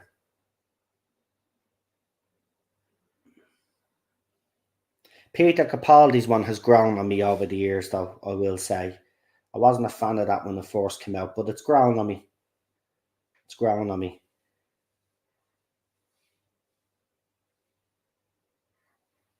Look at this, man.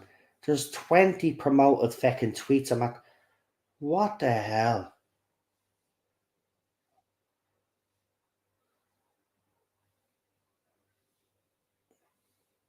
Wow. There's another one. They're popping up like bleeding weeds. My favourite Series 4 team, although I have to admit I have a soft spot for the current team. Again, wasn't a fan of it when it first came out, Marty. But I have to say, after listening to it for the last few years, obviously during this era, it has actually grown. It has actually grown on me, I will admit. Um, like I can understand what he tried to do with it now, whereas before I wouldn't let myself, if that makes sense. But yeah, I understand what he tried to do. But it has grown on me. Um,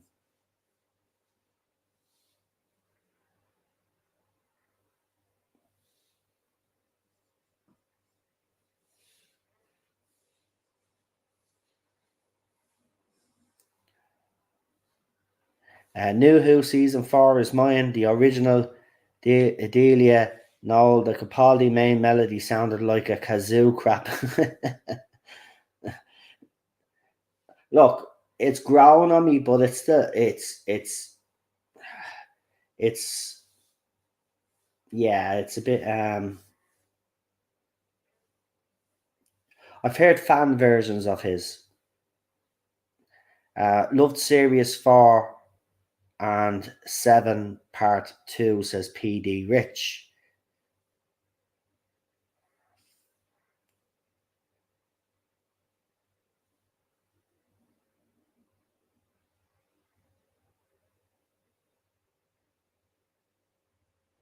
Well, I'll ask you a question.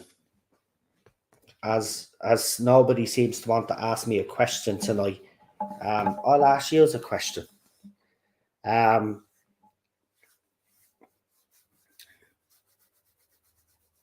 Let me see. I had one in my head and it's at the popping out of my head. Let me see. What question? Yeah.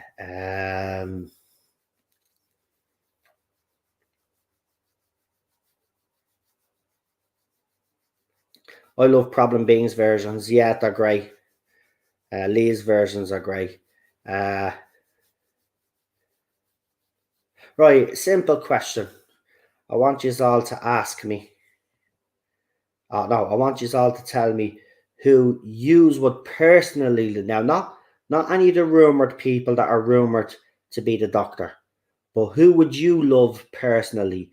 Who is your personal choice to be Doctor 14? Right now, now obviously, like there are obviously if there are some out there that have been mentioned, that's fine, fair enough. But I'd like you to kind of give me other people that you would think would be able to play the Doctor. So who would you like to see play Doctor 14?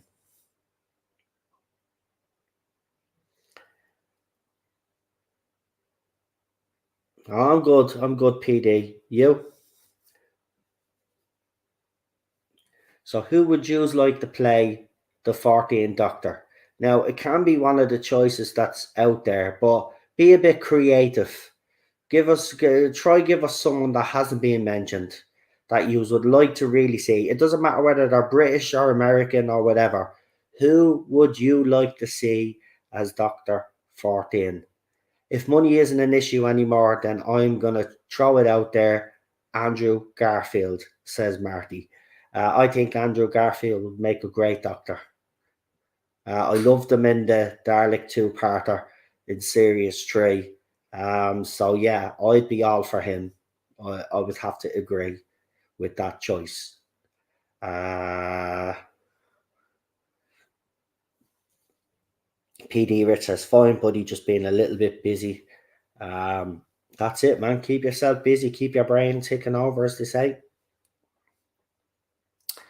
Uh, Iris Elba from Luther would be one of my choices, says Robert Campbell Stonebanks. I agree. Garfield would make a good doctor. My choice would be Richard Ayoade, or if I'm saying his name right. Richard Ayoade would be my choice if I was to choose. If I could choose a 14 doctor, he would be my choice.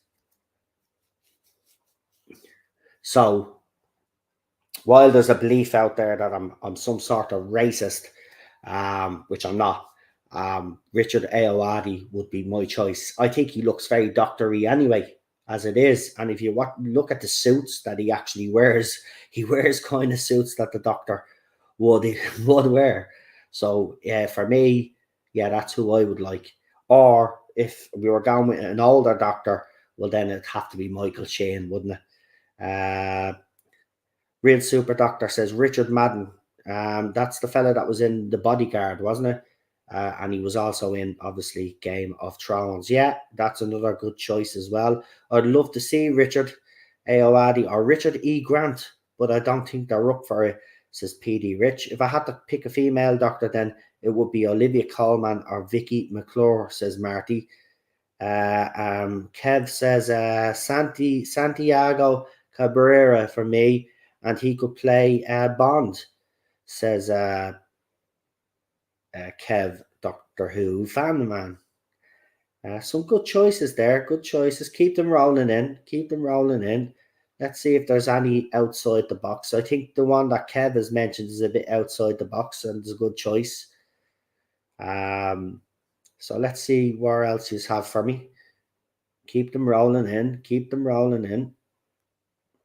Actually, if you just want to do the same as Marty, and you just want to give if you actually would accept another female doctor, which actress would you like to take the role? Love Richard Madden. He would be a good Bond, says Marty.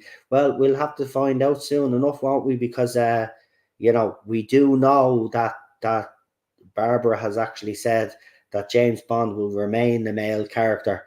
So the next Bond will be important. I would throw Henry's name in there, Henry Cavill, but I'd rather see him do Superman, Man of Steel 2, to be quite honest with you.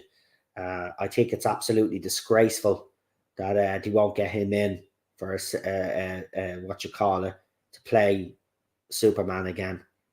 No, what about Chris O'Dowd? LOL. I love Chris. Listen, I love Chris. I love him. I really do. But he was funny in the IT crowd, but he's got too much of a Dublin accent, to be quite honest with you, or too much of an Irish accent, I should say. So even though he's funny and stuff, I would have to rule him out. But I do love him. Have you ever seen his show Moon Boy? Very good show. If you haven't seen Moon Boy, you should check it out. He's brilliant in that. Martin Freeman would be good as well, but I think he's out after Sherlock. Well, Sherlock was created by Moffat and Gatiss. This is RTD, so I wouldn't necessarily rule him out. Vicky McClure would be good if they want to stick with a female doctor, says PD Rich. Well, I'm glad some of yous are willing to give me an actress. Parker Posey from Lost in Space or Jerry Ryan, says Kev, Doctor Who fan man. Well, Jerry Ryan is busy with Picard now, isn't she? So yeah, if I was gonna go for a woman, even though I don't agree that a woman should be the doctor, but if my arm was twisted and I had to give an actress's name, well then for me there's only one actor. There's actually two actresses that I would give it to, and that's Claire Foy or Jodie Comer. That's who I would pick as my female doctor choices. No, we already had a female doctor before, Jodie, Dr. Donna. When she had the knowledge of the doctor, she was good and could have carried her own spin-off. I do agree. Vicky McClure can play flat, serious, and funny, says PD Rich. Yeah. Seriously, though, I'd give it to Claire Foy or Jodie Comer. If my arm was twisted and I knew that they were going to go with a female doctor, they are the two actresses I would pick, because they're top quality actresses. They both of those ladies have actually led their own TV shows, and Jodie Comer has obviously done a couple of movies now, and so has Claire Foy. So they have a decent CV, unlike Miss Whitaker. AKA Deadpan, says PD Rich. Absolutely love Vicky in Line of Duty. Claire Foy would be a good choice, says PD Rich. Thank you.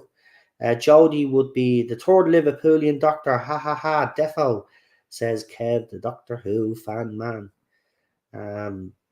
Yeah, but look, see again, I am still willing to give choices for a female doctor. You know what I mean? Even though I don't agree with it. But if you're as I said, this is the problem I've always had with Jodie's casting.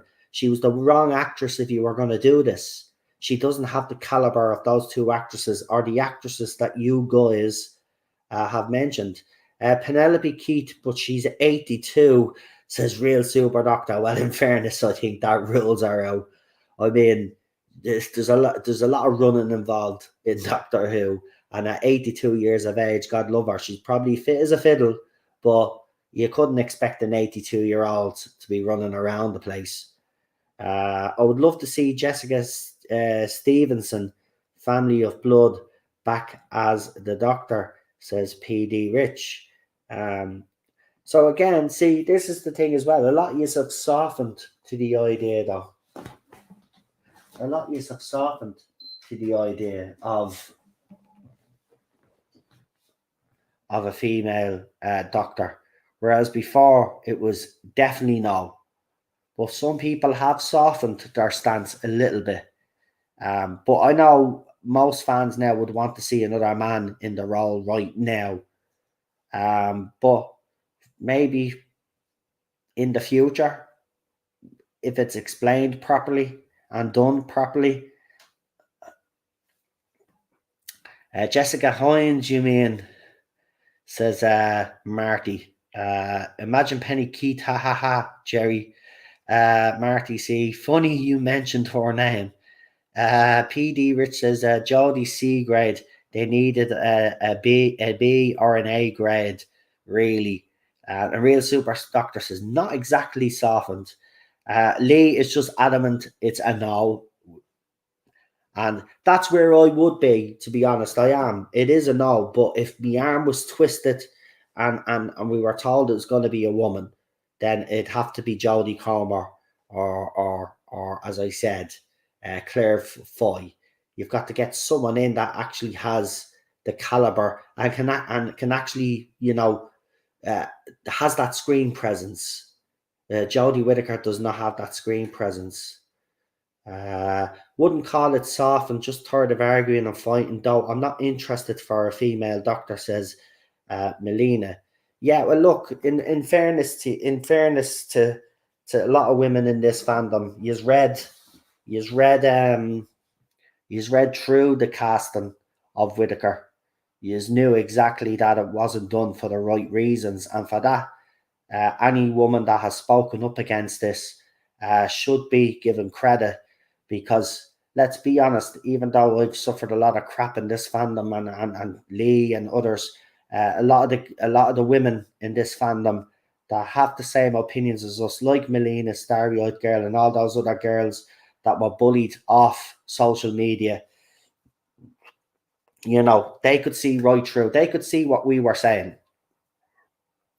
And then those girls then were called sexist for not liking a female doctor. No, they're not sexist. They just didn't want to be pandered to. And they knew that the casting wasn't done for the right reasons.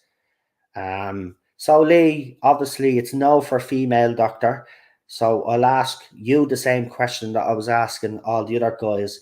If you could pick Dr. 14, obviously I'm trying to ask people to pick someone that hasn't been picked before, or a personal choice. Your personal choice. Who would you like to play the Doctor? Marty says Andrew Garfield, Iris Elba, Richard Tovey, or Matt Ryan, please, says Marty. So there's some good choices there. So yeah. So let's see what Lee's choices are. Lee did actually pick an interesting choice. I can't think of the name of the actor, but when I put a photograph up of him, he looked very doctory.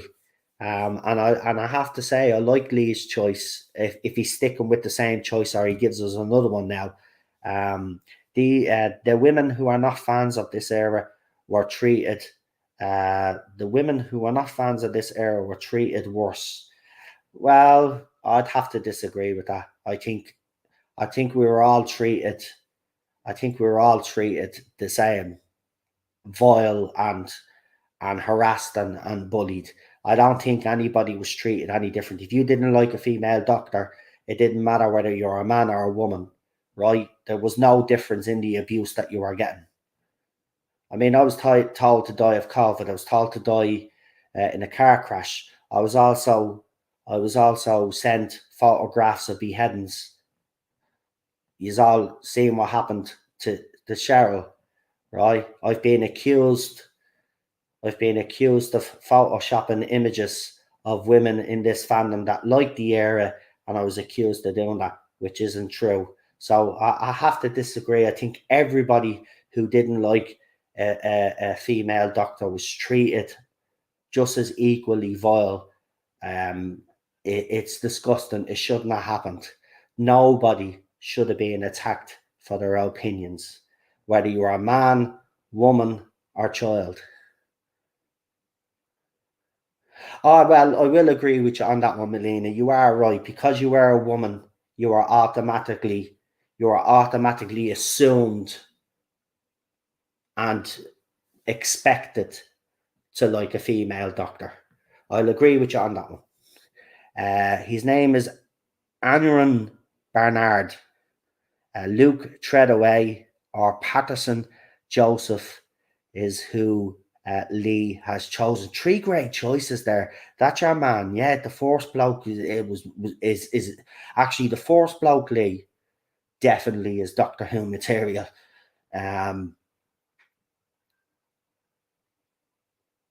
So yeah. No, I get what you mean now. You're right. You're spot on there, Melina. I'm not going to disagree with you on that. It was though.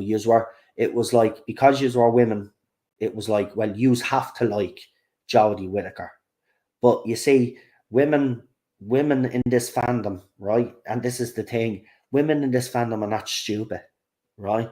These other fans on the other side make you out to be stupid, or you can't think for you yourselves. Of course you can. And you can read when someone is pandering to you.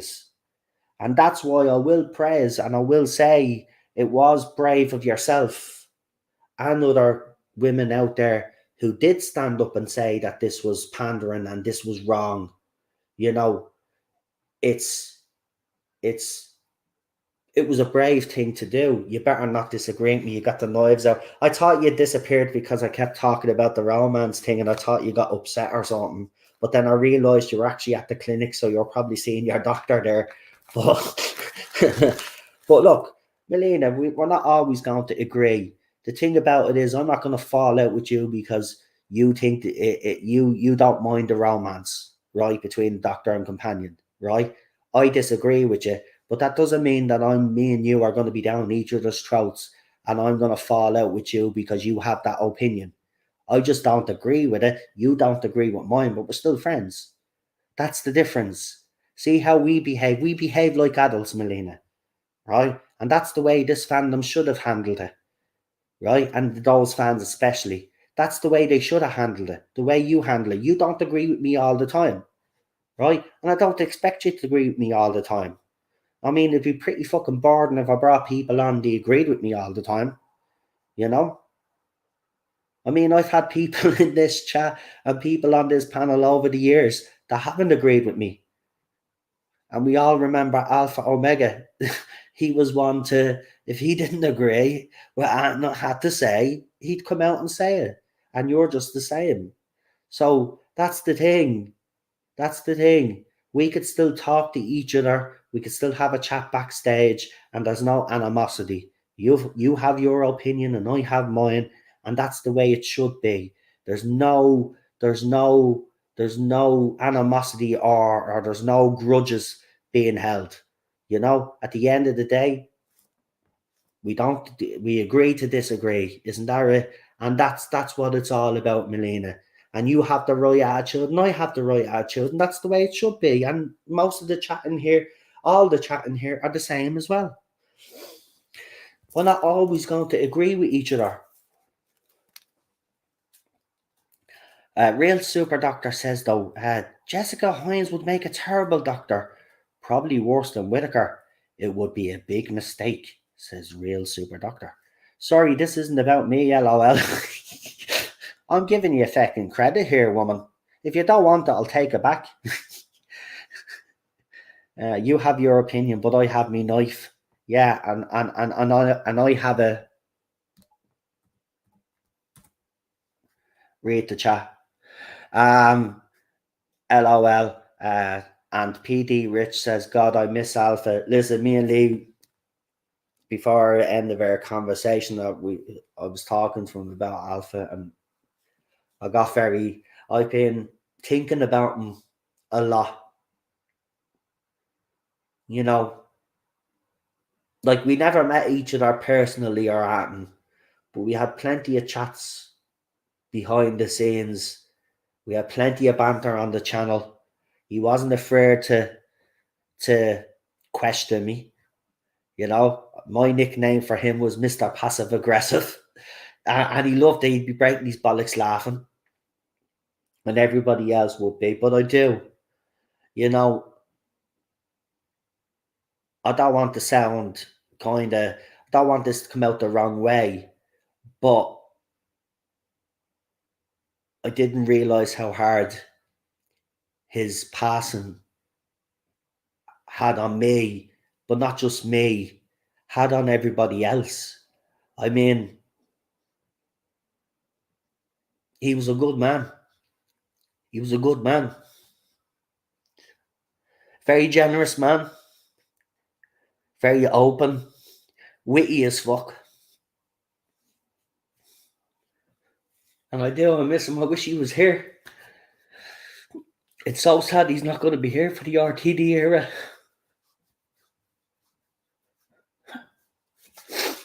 Sorry. He's not going to see Doctor Who hopefully revive itself and gain its respect back, and he's not going to be here for that.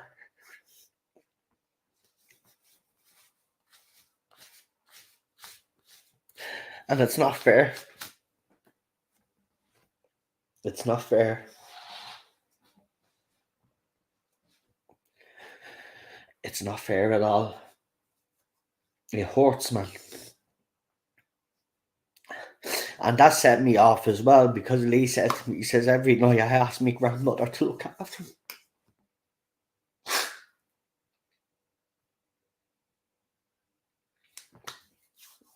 Oh, man.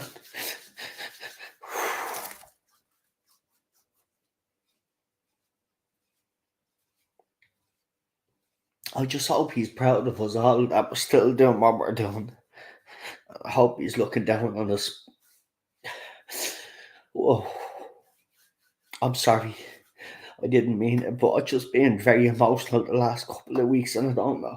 It's hard to explain. I miss him.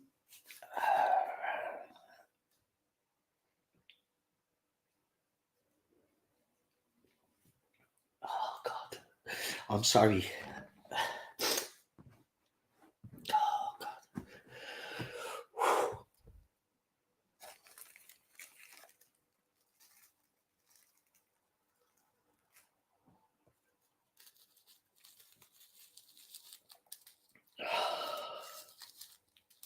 Sorry, I just need a second to just recompose myself.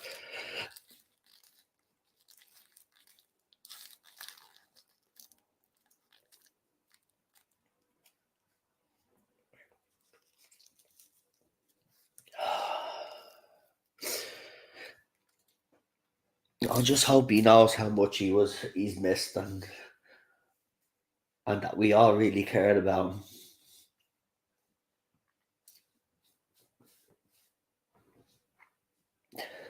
He was a good friend. And I remember our last conversation.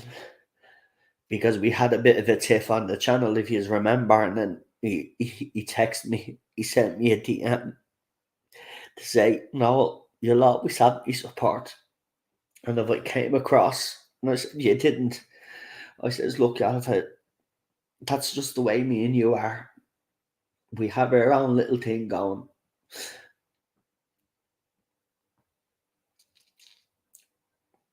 And that's when he said he'll always support, man. And then the very last thing, I asked him if he wanted to come on a panel, and then he says, I'm sick with, I'm very bad with COVID. And I says, I wish you well. I'll see you soon. That was it. We never even got a chance to say goodbye.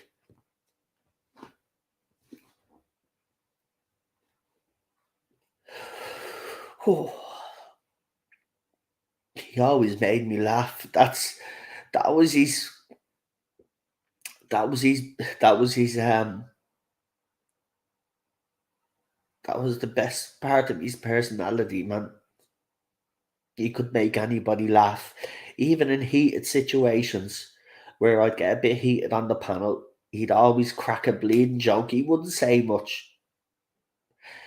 I remember when he first came on the channel, he wouldn't be able to even put two words together. And then as he kept coming on the channel, he get more confident and more confident. And then his cheeky humour came out.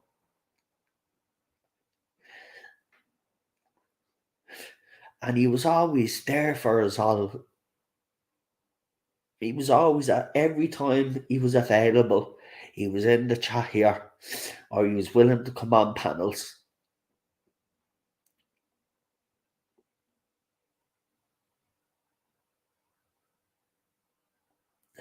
Right, I better stop because I don't want to set you all off. I probably have, but that's what I mean. I can't even mention his name without getting upset.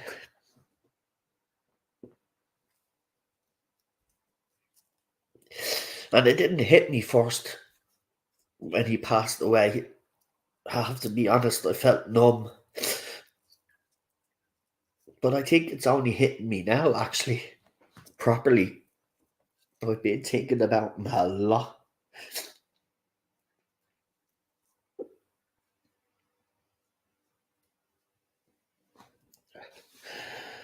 Oh.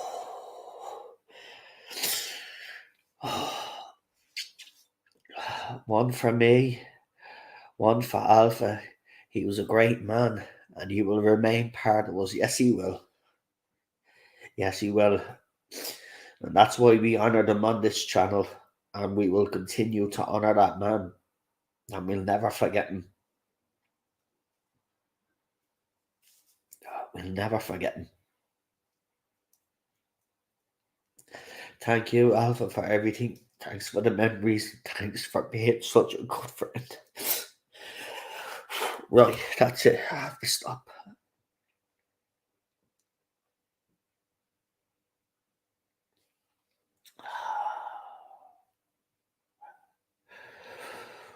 Was Alpha on Twitter? Yeah, his Twitter account is still up, and his YouTube channel is still there.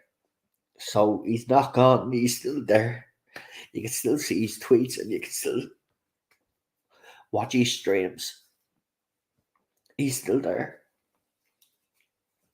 and good, and that's the way it should be, because he must never be forgotten. He was a great part of this family, and that's exactly what it is. It's a family, and we lost one of our own.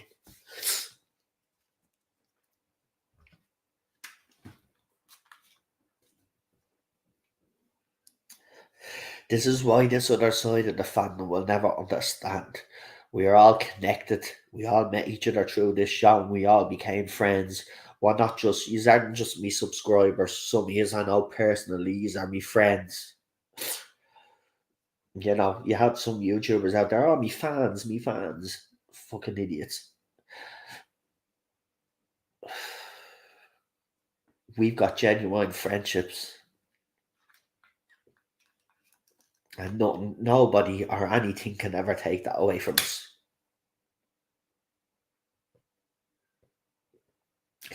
And we all came together because of a love of a show from all different parts of the world. And that's what Doctor Who's legacy is, bringing so many people together.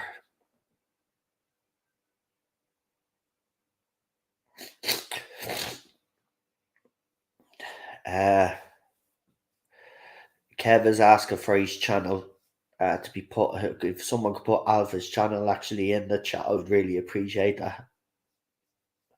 But that's Ken Lomax says actress Anne Davies, who starred in Doctor Who and Grange Hill, has died at the age of 87. Her agent has confirmed.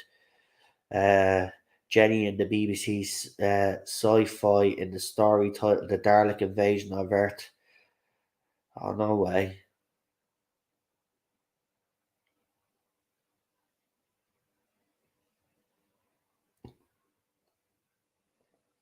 That's what I mean.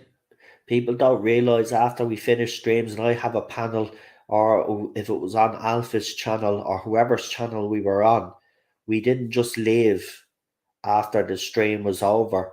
We sat and talked to each other for hours.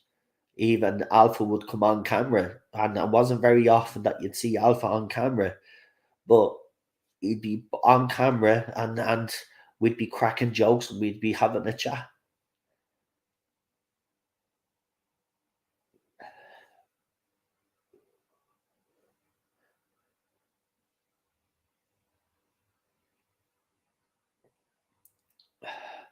The thing that makes this upsetting for me is the fact that, you kind of want to go out your own way, sort of thing, and sometimes that doesn't happen in life.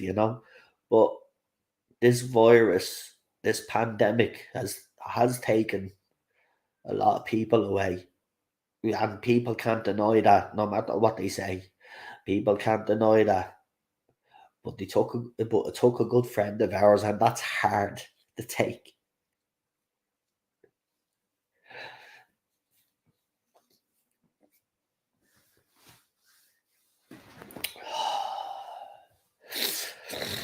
Exactly. Exactly. Sure. Give you an example. I rang Lee up the other night. Right. It's not very often that I'll ring Lee up and he'll even admit that. But I rang him up the other night and we spoke on the phone for nearly 3.5 hours. Like, people don't realize we don't just interact with each other on streams and in the chat. We actually talk outside of it.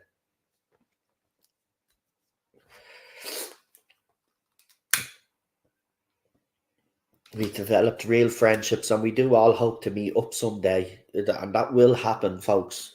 We will have a Tardazone meet up eventually when we can.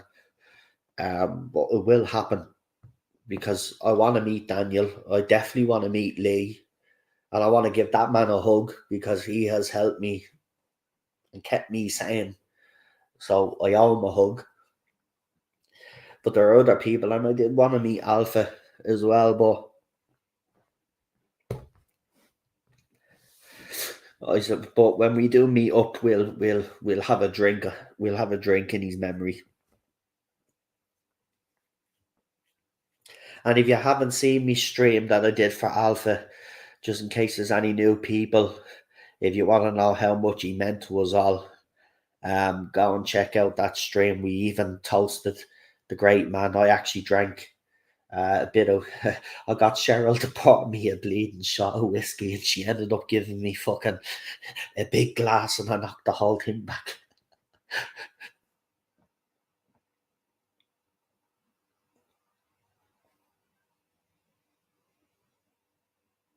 But yeah, but we did have some good times, and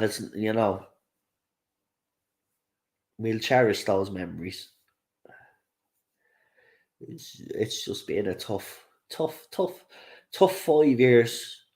But is it the last couple of years, especially this year, it's been tough. It's been tough. Yeah, Melina.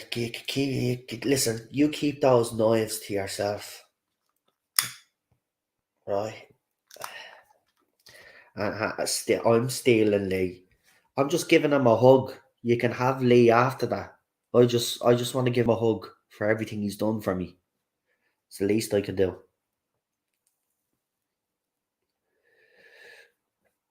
God bless Alpha Omega. He will live on in the memories of his friends and all of us. That's it, Wookie Fever. That's it.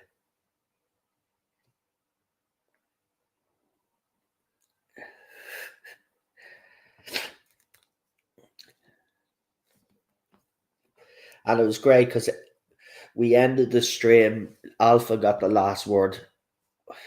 Alpha got the last word on me on the stream that we did for Lee. Lee put together a nice little thing uh, where we could play and give Alpha the last word.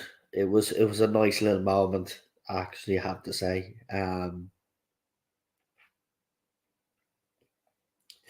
But yeah, well, I don't know where that's come from, but I tell you, I don't know what it is, but over the last couple of nights, I've just been, especially these last few nights, I've just been thinking a lot about him.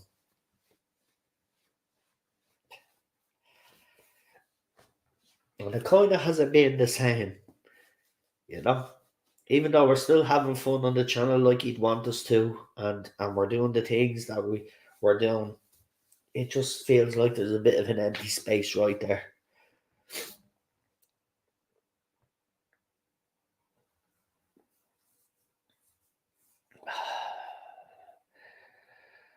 Well, yeah, I seen that his memorial wall has been thrown up. Actually, I haven't checked that out in a long time. But for anybody that wants to go in, PD Rich has left the link there for anybody who wants to leave a nice message. It will never be the same. We miss our funny uncle. We carry on and we carry him with us. Exactly, exactly. Right, I'm gonna stop now because I'll probably upset you all. Um, but yeah, just I had to say something because I have been thinking about him. Oh God. And the worst part was we didn't know we had to wait weeks, months to find out what happened. And if it hadn't been for Melina, we probably would have never found out. So thank you, Melina. And I think PD Rich as well was ourselves and PD Rich were scouring the internet, and they were able to find them and give us the news. Um, so I'm forever grateful for that because, you know, we probably would never have found out. And that was the hardest thing, not knowing. For 3 months, exactly. 3 months.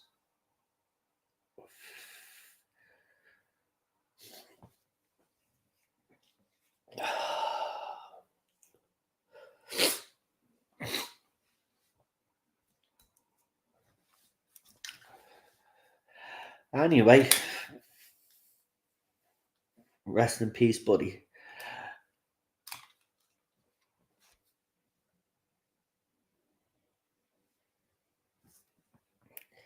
Yeah, well, Kev, it's not finished yet because he never completed his Blake 7 watch along.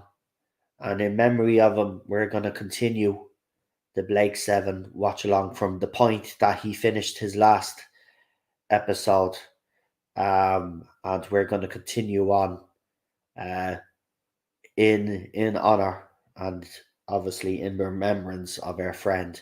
So we're going to continue those watch alongs, and we're going to finish what he started. And it's the least we could do. So that's exactly what we're going to do. We're going to finish what he started.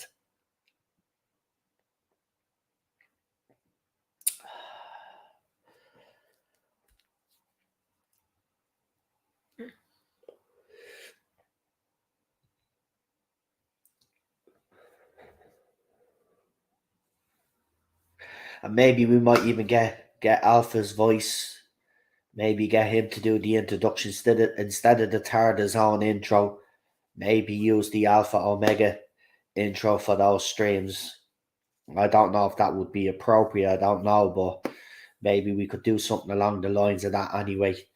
Something to that, so we can. He would want us to do Blake 7, and so do I. Exactly. We'll finish it. We'll finish it. Don't worry. We will get around to it. I know we haven't been doing watch alongs, but we will. We will, Lee. I'm keeping to that. I'm not breaking that promise. We're gonna do it.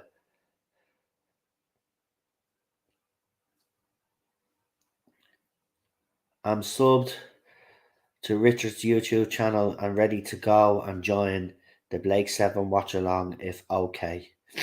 You're more than welcome.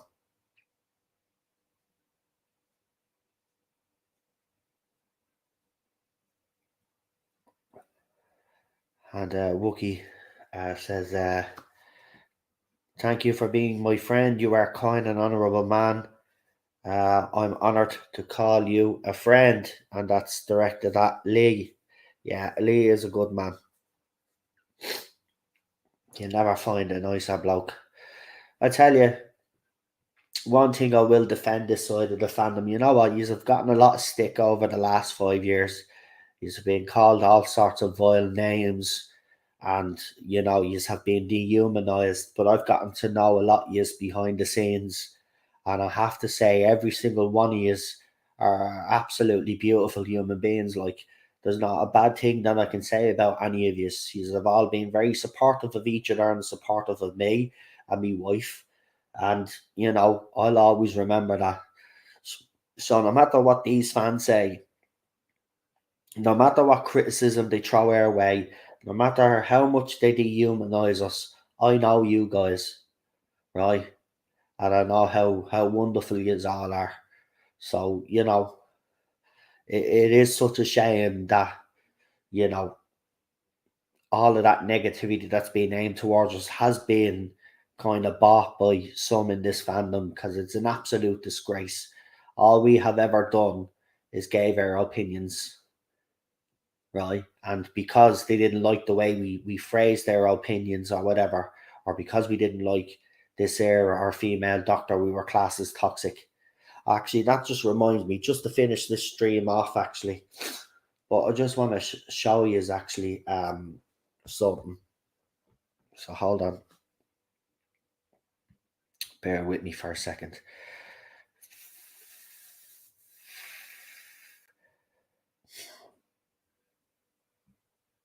Let's see. Right, I think it's in the chat, but I have to be careful.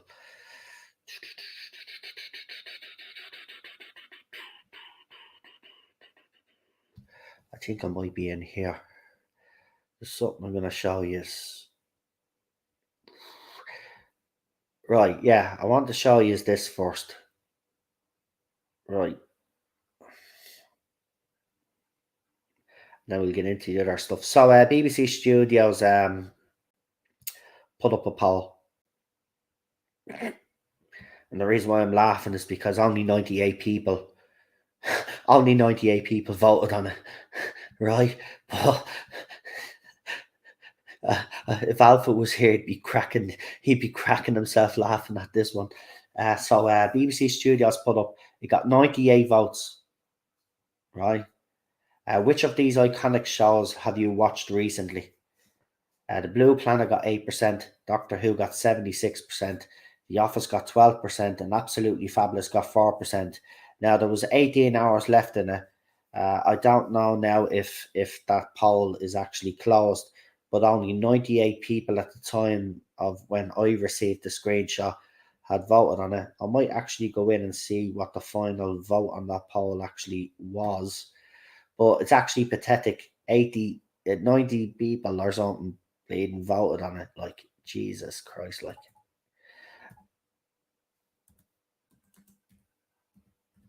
But Radio Times has also put up a bit of a weird. They're all putting up little weird polls all of a sudden.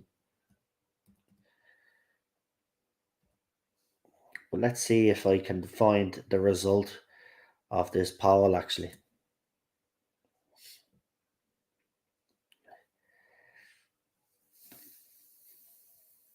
you go, BBC Studios. Go in there now. There you go. Go down to the poll. Oh, they've got Jodie Whittaker as their cover. Oh, they're obsessed. Same with that BBC America. Do you always notice that BBC America site is always flogging this stupid bloody air? So it's got 140 votes as we speak. I'm gonna vote the Blue Planet is because that's what I watched. Well, I did watch Doctor Who recently, but there you go. So the results haven't really changed that much. So 75.9% Doctor Who, The Blue Planet 9.2%, The Office 9.2%, and Absolutely Fabulous 5.7%. But it's only gotten 141 votes and there's 8 hours left. So there's nobody really voting on it. I'll actually retweet that poll if people want to vote.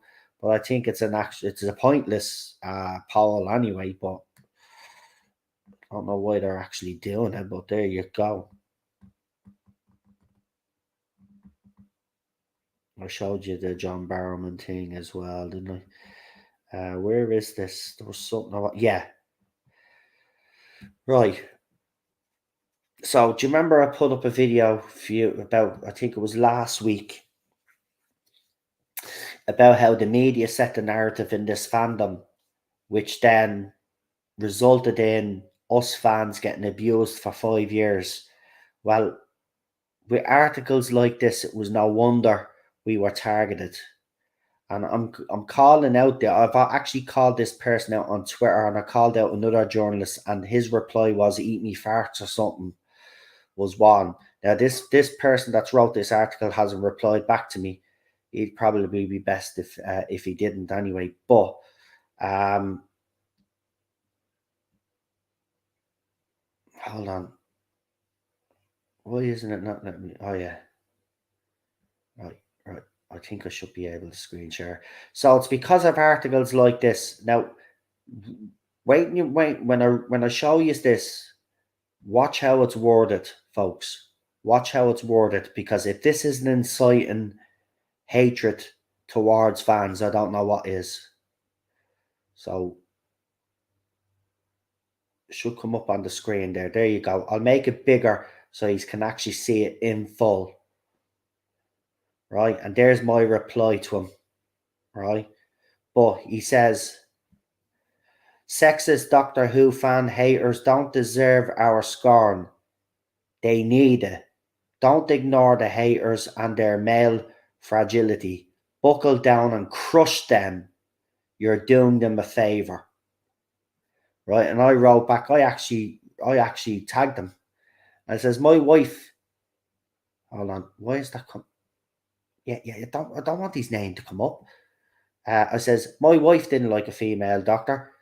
She gave it a go, didn't like it. She was attacked, like all fans who disliked the casting. Articles like yours set this narrative, and because of this, fans have been abused for 5 years. Wanted to know if you felt a bit guilty. Want to say sorry. And I got no response. But I did get another response off another journalist who told me to, as I said, eat his farts or something, because he's an immature piece of crap and couldn't take the fact that he was called out. But this is why he was called out. Where is it? Right, I'll show you these first, actually. Right.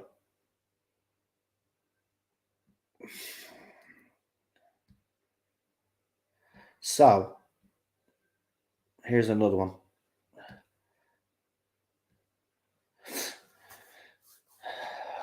Jodie Whittaker's Doctor Who sees ratings surge despite the many tears of the giant man babies.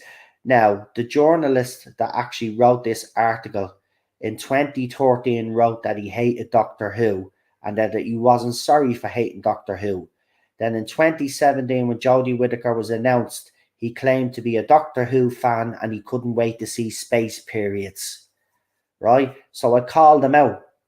And I says, do you want to say something about being a hypocrite, basically, and do you want to make a comment on the ratings? And he told me to eat his farts or something. He said, "Eat me farts, fucko," was exactly what he said. "Eat me farts, fucko." This is a journalist. Now, let's see if the other one could just pop up. Right, so we've seen that one. Here's another one. And this is from the Mary Sue, and we all know what the Mary Sue is all about. How some women's reactions to a female doctor on Doctor Who revealed internalized misogyny. So Mary Sue was having a go at female fans there, saying because they didn't like a female doctor. They said yous are misogynists, just like us. And then we got this. Disliking a female-led Doctor Who is definitely sexist. Right? Definitely sexist. Right? So this is the narrative that they set. Right? And because of that narrative, right, we've been bullied, harassed, called all sorts of names. But I do want to show you that tweet. If I can find that on my account. Just bear with me. It's probably down here somewhere.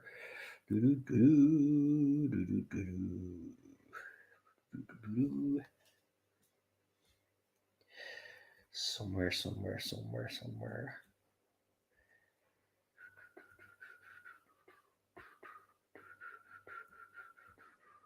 I wouldn't be surprised if he's actually blocked me, because he blocked someone else who actually called him out as well. But it's not these fans that need calling out, by the way. The reason why I'm showing you this is because it's the journalists that actually need to be called out. They're the ones that set the narrative in this fandom, and they're the ones responsible for us being harassed and bullied for the last 5 years, right? Because they set the narrative, and then the fans of this era then kept repeating their words, right? They set this narrative, the media. Oh, by the way, I'll show you something first to make you laugh. So you just want to have a bit of a laugh. Here's something to make you laugh now, right? Right. This will make you feel. This will make you laugh. I'm not messing.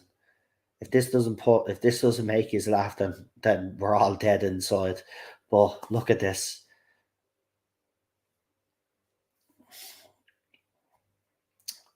So there's Chris Chibnall dressed up as the Kerblam. Is it no? What was it Kerblam? Was it Kerblam man or whatever you bleeding call him? So there you go. There's Chris Chibnall with Sophie and with Janet. There, Kerblam. Yeah. So there he is dressed as the Kerblam man. There you go. Why didn't we see some of this of him? I know it's funny and it's a bit of a laugh and stuff, but why didn't we see this side of Chibnall? You know, instead of being the way he was, you know. But yeah, I thought that would make his laugh. That it's fucking hilarious. I have to say, I didn't slag it off. It's hilarious. It's hilarious. Where is this thing? It's probably down here somewhere. I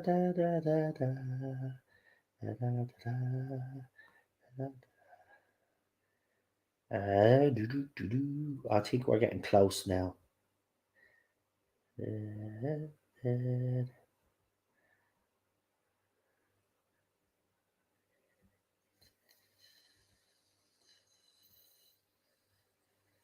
Oh, actually, I thought this was very good.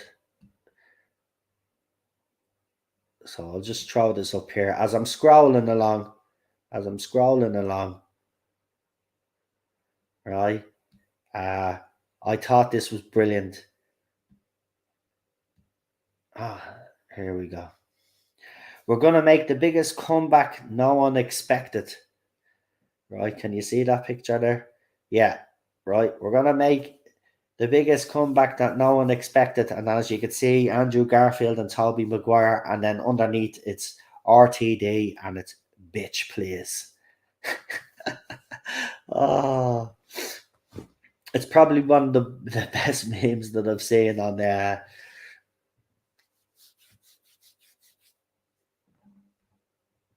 it, but it's true.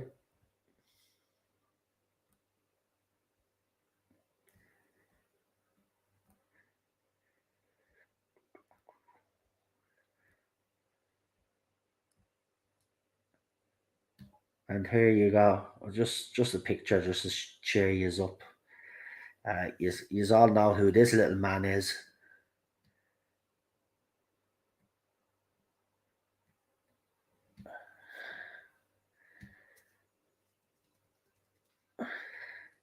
So Garfield said that he was going to buy Twitter, and I says, "Will you allow dogs on the platform?" And I put up a picture of Teddy holding his little Seamus, because you can't have too much of Teddy.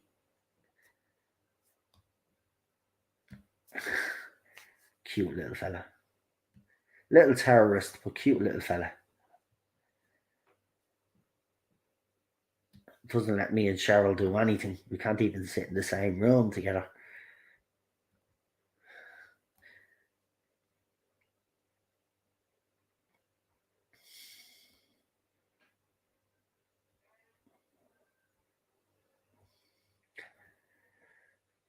Oh yeah.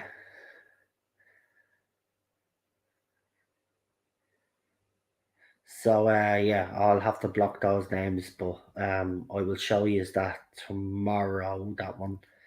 But you'll see the racism from these Doctor Who fans, um, which we will show.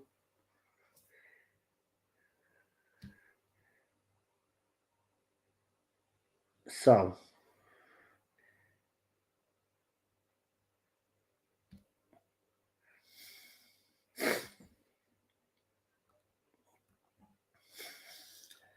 right, he's ready for this because this is funny, right? So, this is how we'll do it.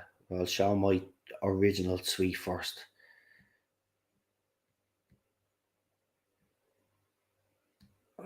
His Seamus. It's his Seamus the sheep. Right. So I wrote to this journalist. I tagged him and I says, in 2013, you said Doctor Who sucked, but you were a true fan when Jodie was cast, and people disliked the female Doctor. Anything to say about the failing ratings and the absolute shambles of her writing? Oh, and don't block me like you did others. Be a man and answer the question. And his response was here, because I reported the tweet because he's a twat. He says, my answer to your question is eat my farts, fucko. And this is from a journalist, by the way, a journalist. But just to show you how much of a fucking pandering shill this gobshite actually is, right? He wrote this in 2013, right? You can clearly see it there, 2013, right? He wrote this. I legit tried Doctor Who. It blows. I don't like it. It's the blurtest of times. Sorry, not sorry. It sucks. Right? And then this is what he responded then when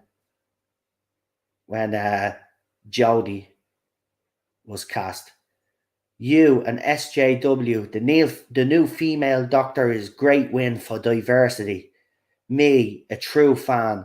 What about her space periods? Me, a true fan. True fan. True fan. Let's go back to this one again. What did you say there? I legit tried Doctor Who. It blows. I don't like it. Right. But then in 2017, you're me, a true fan. What about our space periods? And this is why I call this moron now, and I'll call them all out because they're the ones that set up the narrative. And by the way, they're all a bunch of fucking hypocrites and liars. Yeah, he didn't even like Doctor Who, but as soon as they cast a woman, Oh, he loves it. He loves it, right? But you're seeing his response. You're seeing his response, yeah?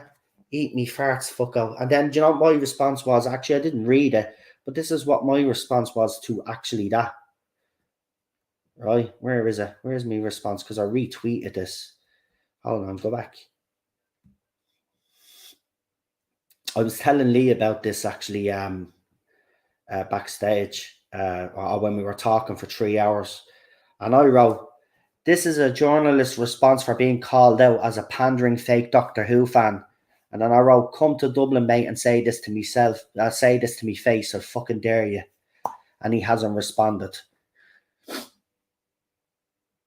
Yeah, because as I told you, I take no bullshit. I don't care who you are. Don't care how big you are. Don't care how small you are. I don't care if you're a journalist. I don't care who you are. If you're talking crap about Doctor Who and then you're caught out in your lies, I'm going to call you out. I don't give a shit, right? Some people and all even tell me, "I know you shouldn't call him out because it'll have a bad effect on your channel. He's bigger than you and all. He'll blah blah blah blah." I don't care. Don't care. Don't care. As I said, I'm not going to back down on my opinions, on my thoughts because of who people are. If we all thought that way, we'd never get anywhere in life, right? So there you go. So I as you can see, I retweeted. I'm taking no bullshit off these journalists anymore. Anyway, that's why you like me, because I don't take any bullshit, right? But he clearly says he doesn't like the show in 2013. And then when Jodie Whittaker is cast, he's a true fan. You ain't a true fan. You ain't a true fan. All you are is a pandering idiot, just like all the other pandering idiots out there, right? And by the way, you male feminist, a feminist wouldn't go near you, you weak ass individual. Couldn't even respond back to me, and you haven't responded back to me, right? Tell me to eat your farts. I'll tell you what I'll do. Yeah? Don't talk to me like that. And that goes for any other little moron out there that thinks they can come onto my Twitter account and give me grief about shit. Don't come anywhere near me because I'll destroy you all, leave you all in me wake like I have done for the last 5 years. All these morons trying to take down me channel, me Twitter account, accuse me of all of these things. Yeah, still here. I'm going nowhere except the end of story.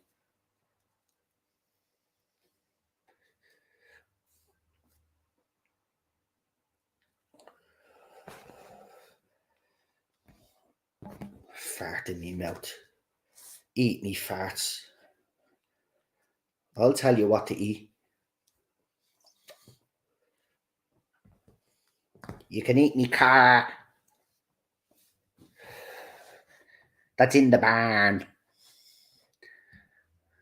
Fucking Egypts. Seriously. See? But here's the thing, folks.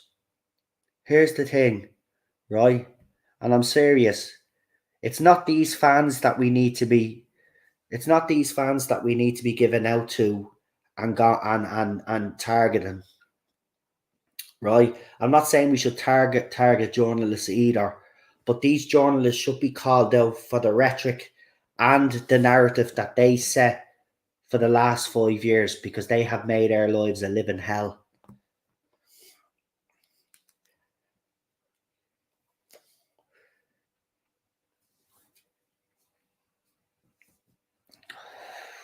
Oh, I'm not going to take credit for finding those screenshots. There's some fans out there, as I said, the people didn't believe me when I said there are Doctor Who fans out there that will be looking for retribution and are looking for revenge. And I know Melina retweeted me and says it's not about revenge. I agree. I agree with you 100%. I don't give a flying fuck what they do, but these fans have to be prepared because there's gonna be some payback by some fans out there. And I don't blame them because for 5 years, as I said, they've been told that they're horrible people and monsters and this, that, and the other. So there's bound to be some payback. Not that I care. I don't care because I'm moving on. But There will be fans out there that will want their comeuppance and their karma, and they'll get it.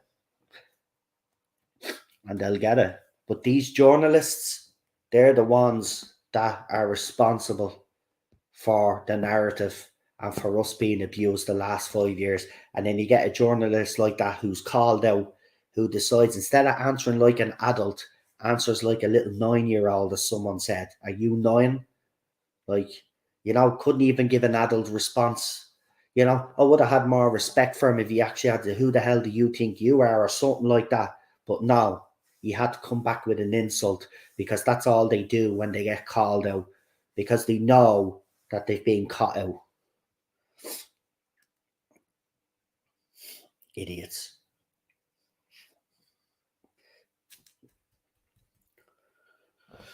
And by the way, that thread that I showed you, there's a whole thread where someone has put a thread together and has has shown the behavior, because of what the media has said, has showed the actual consequences of that, those articles, and what they've done to this fandom. And remember, Lee will back me up on this. A 3,000 hate mob, a group on Twitter that was set up with over 3,000 followers, targeted me, Lee, and others in this fandom with the sole purpose of trying to remove us off Twitter, slandered us, and tried to have our YouTube channels taken down. They were reporting all my videos. They were. And I was getting bleeding comments back off YouTube, oh, your video doesn't break any rule, because they were trying desperately to take me down.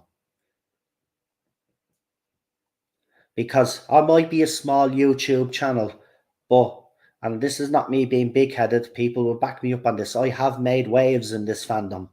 And I might be a small channel, but I'm known within the Doctor Who community. Not for what I'd like to be known for, but I am known in this Doctor Who community.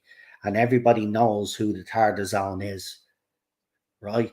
And the reason why that is because I stuck to me principles. Right? And all of those people that walked away from this channel as well, I've just got a few words to say about yous as well. I think I've been vindicated now with the recent Chris Chibnall interview, where it shows that he half-assed this. Some people were saying that I had to let go all the negativity and I had to move on, right?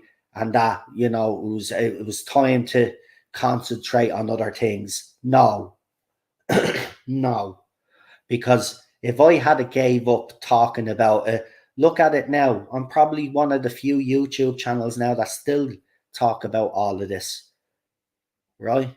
Not many channels do anymore. I still do. I still keep it in the public domain how bad this era actually is. So yeah, I was vindicated in the end, and I don't regret, as I said, anything I said or did over those last 5 years. I was justified in everything that I've done.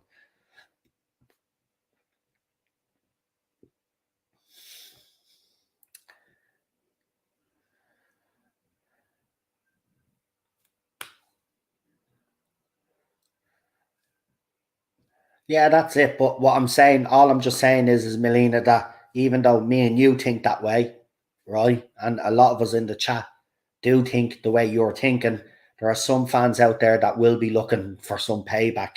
And, it might be a very popular thing to say, but, I will say it because it is going to happen, So, look, there's no point shying away from it. It is going to happen. I don't care. I'm not going to seek any revenge. As I said, I wrote up on my Twitter account a few weeks back, all the crap that I've gotten, all the abuse that I've gotten, I forgive yous all. I forgive them. I've moved on. I forgive them. I don't forgive them for what they done to me wife, but I forgive them for what they done to me. I'll never forgive them what they done to me wife, but I forgive them what they done to me. At the end of the day, though, I'm not putting the entire blame on them. They were coerced. A narrative was set by the media, and you know what they're like? They're a bunch of sheep. If the media say we're bad and we're bigots and we're sexist, they're just going to repeat what the media is saying. So I don't really blame them to a certain extent. I do blame them for what they done and the stuff that they done after that. But at the end of the day, they didn't start it all. It was the media that did. So they're the ones that have to take responsibility for their actions, because they're the ones that made their lives a living hell. Of course you are. Of course you are. I'm still hurt. But you're healing and you're forgiven. And that's what it should be all about, Melina. And you're right. And that's the way to go about it as well. As I said to you, right? There's nothing more than I would want, like you, to get an apology off these people, right? But it's never going to happen. So I'm not going to dwell on it. And I'm not going to demand that they apologize to me. It's just time to move on, you know? Unfortunately, there will be fans out there that won't be satisfied with that. And as I said, it's going to be, I tell you, this fandom is going to get worse before it gets better anyway. That's it. We don't want to become them, PD Rich. That's exactly it. That's exactly it. That's the best way to put it. That's the best way to put it.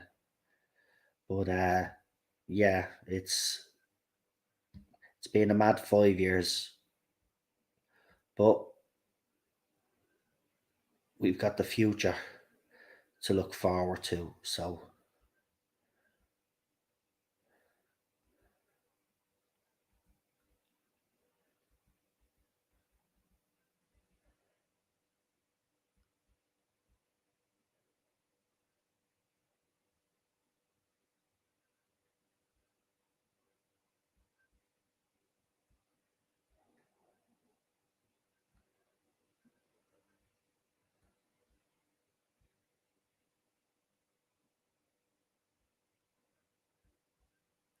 yeah, I'm just checking to see if there's anything else here before we finish up for the night.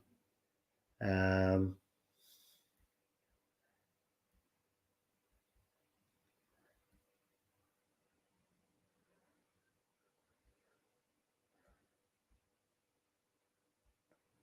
I don't see anything else there now. So it looks like we've covered everything that we needed to cover tonight. But yeah, the announcement of Doctor 14 can't come soon enough. The sooner the better, in my opinion. The sooner the better. So we'll know where we stand, you know. So we'll know where we stand with this era, upcoming era, I should say. But I'll catch up with you all later. I'm heading home. I don't hate them anymore, just pity them same here. I follow a selected number of YouTubers, but I know they have to toe the party line to an extent. But I know Noel, Probs, and many others speak up and they're on a wavelength and will have my support. Yeah, listen, you know, to a certain extent, I can understand why some channels out there do toe the line.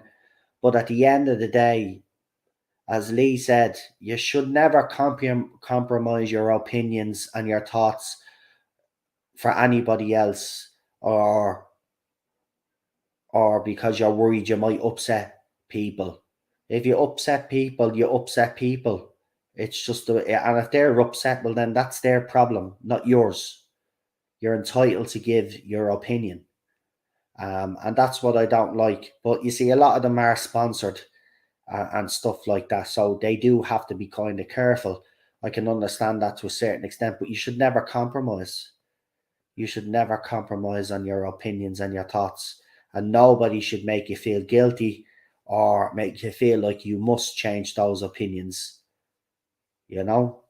And that's why I have so many of you following me, because you know I won't compromise. Won't compromise. Right? I don't give a shit about sponsors. I don't give a shit. I've already came to accept that I'll never get anybody on from the show to do an interview with like other channels out there. But that's fair enough. So be it. But that way it means the shackles are off. It means I'm not beholden to anybody else, and I could give me opinions and be out straight about them. And that's what I'm proud of. I've never compromised, and nobody in here has ever compromised their opinion just in case they're afraid to upset people. If people are upset with me and want to leave the channel like has happened before in the past, well then so be it. You know? So be it. I'm not going to lose any sleep over it. I'm going to move on and keep doing what I do. Hurry up and say eat me farts before I go. Eat me farts. Fucko.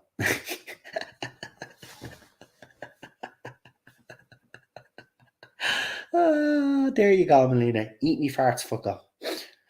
And if you take that knife out, you'll be eating more of me farts.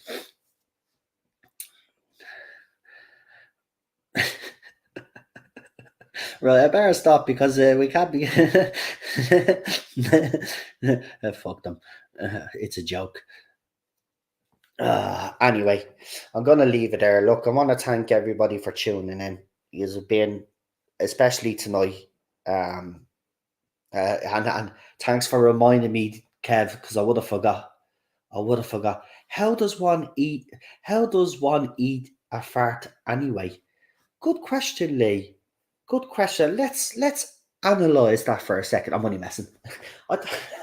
I know it makes no sense, mate. Makes no sense. Makes no sense. If he had said "smell me farts," fucko, that would have made sense. But eat me farts. You're right. He could have said "eat me shit," like, but he said "eat me farts." Maybe he didn't want to say shit because then he'd be what you call it. He would be what's the word I'm trying to use? He would be encouraging people. No, that's not the word either. But anyway, we'll leave it there. Eat me says it must be a diet version. Yeah, diet fart. No, diet crap. Diet crap. That's what it is. Diet crap. Oh God, I can't believe we're actually talking about shit here. Oh. Anyway. We'll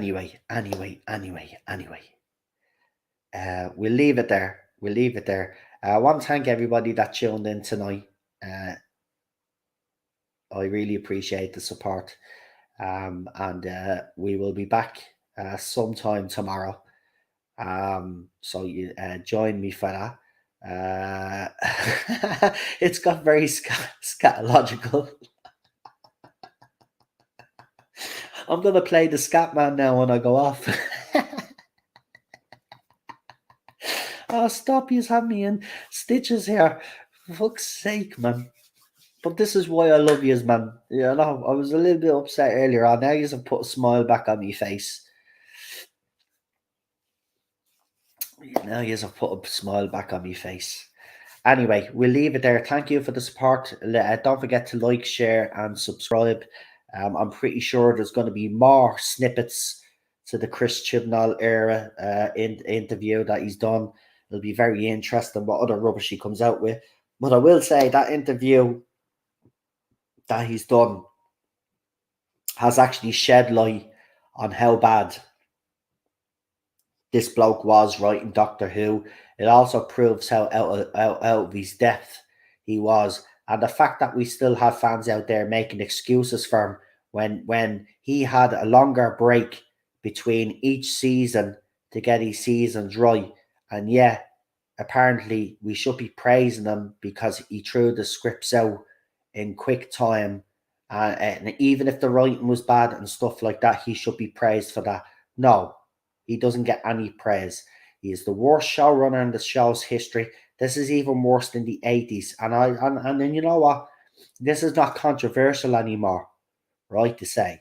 It's a fact. It's a fact. JNT, if you're listening, if you're looking down on us, I just want to say you are vindicated, my friend, and may you rest in peace. Because I tell you, we got the worst showrunner. We witnessed twice in the history of this show. I've seen this show go down the pan, but this is worse. This is worse. Worse. And I don't think there'll be many people that'll disagree with me now. But this is worse than the 80s. He is the worst showrunner that we ever had. And JNT, Pip and Jane Baker, yous have all been vindicated, my friends. And I hope yous are smiling down and laughing at this clown, because that's what he deserves. He is a clown. He's a hack of a writer. He should never have been given this job.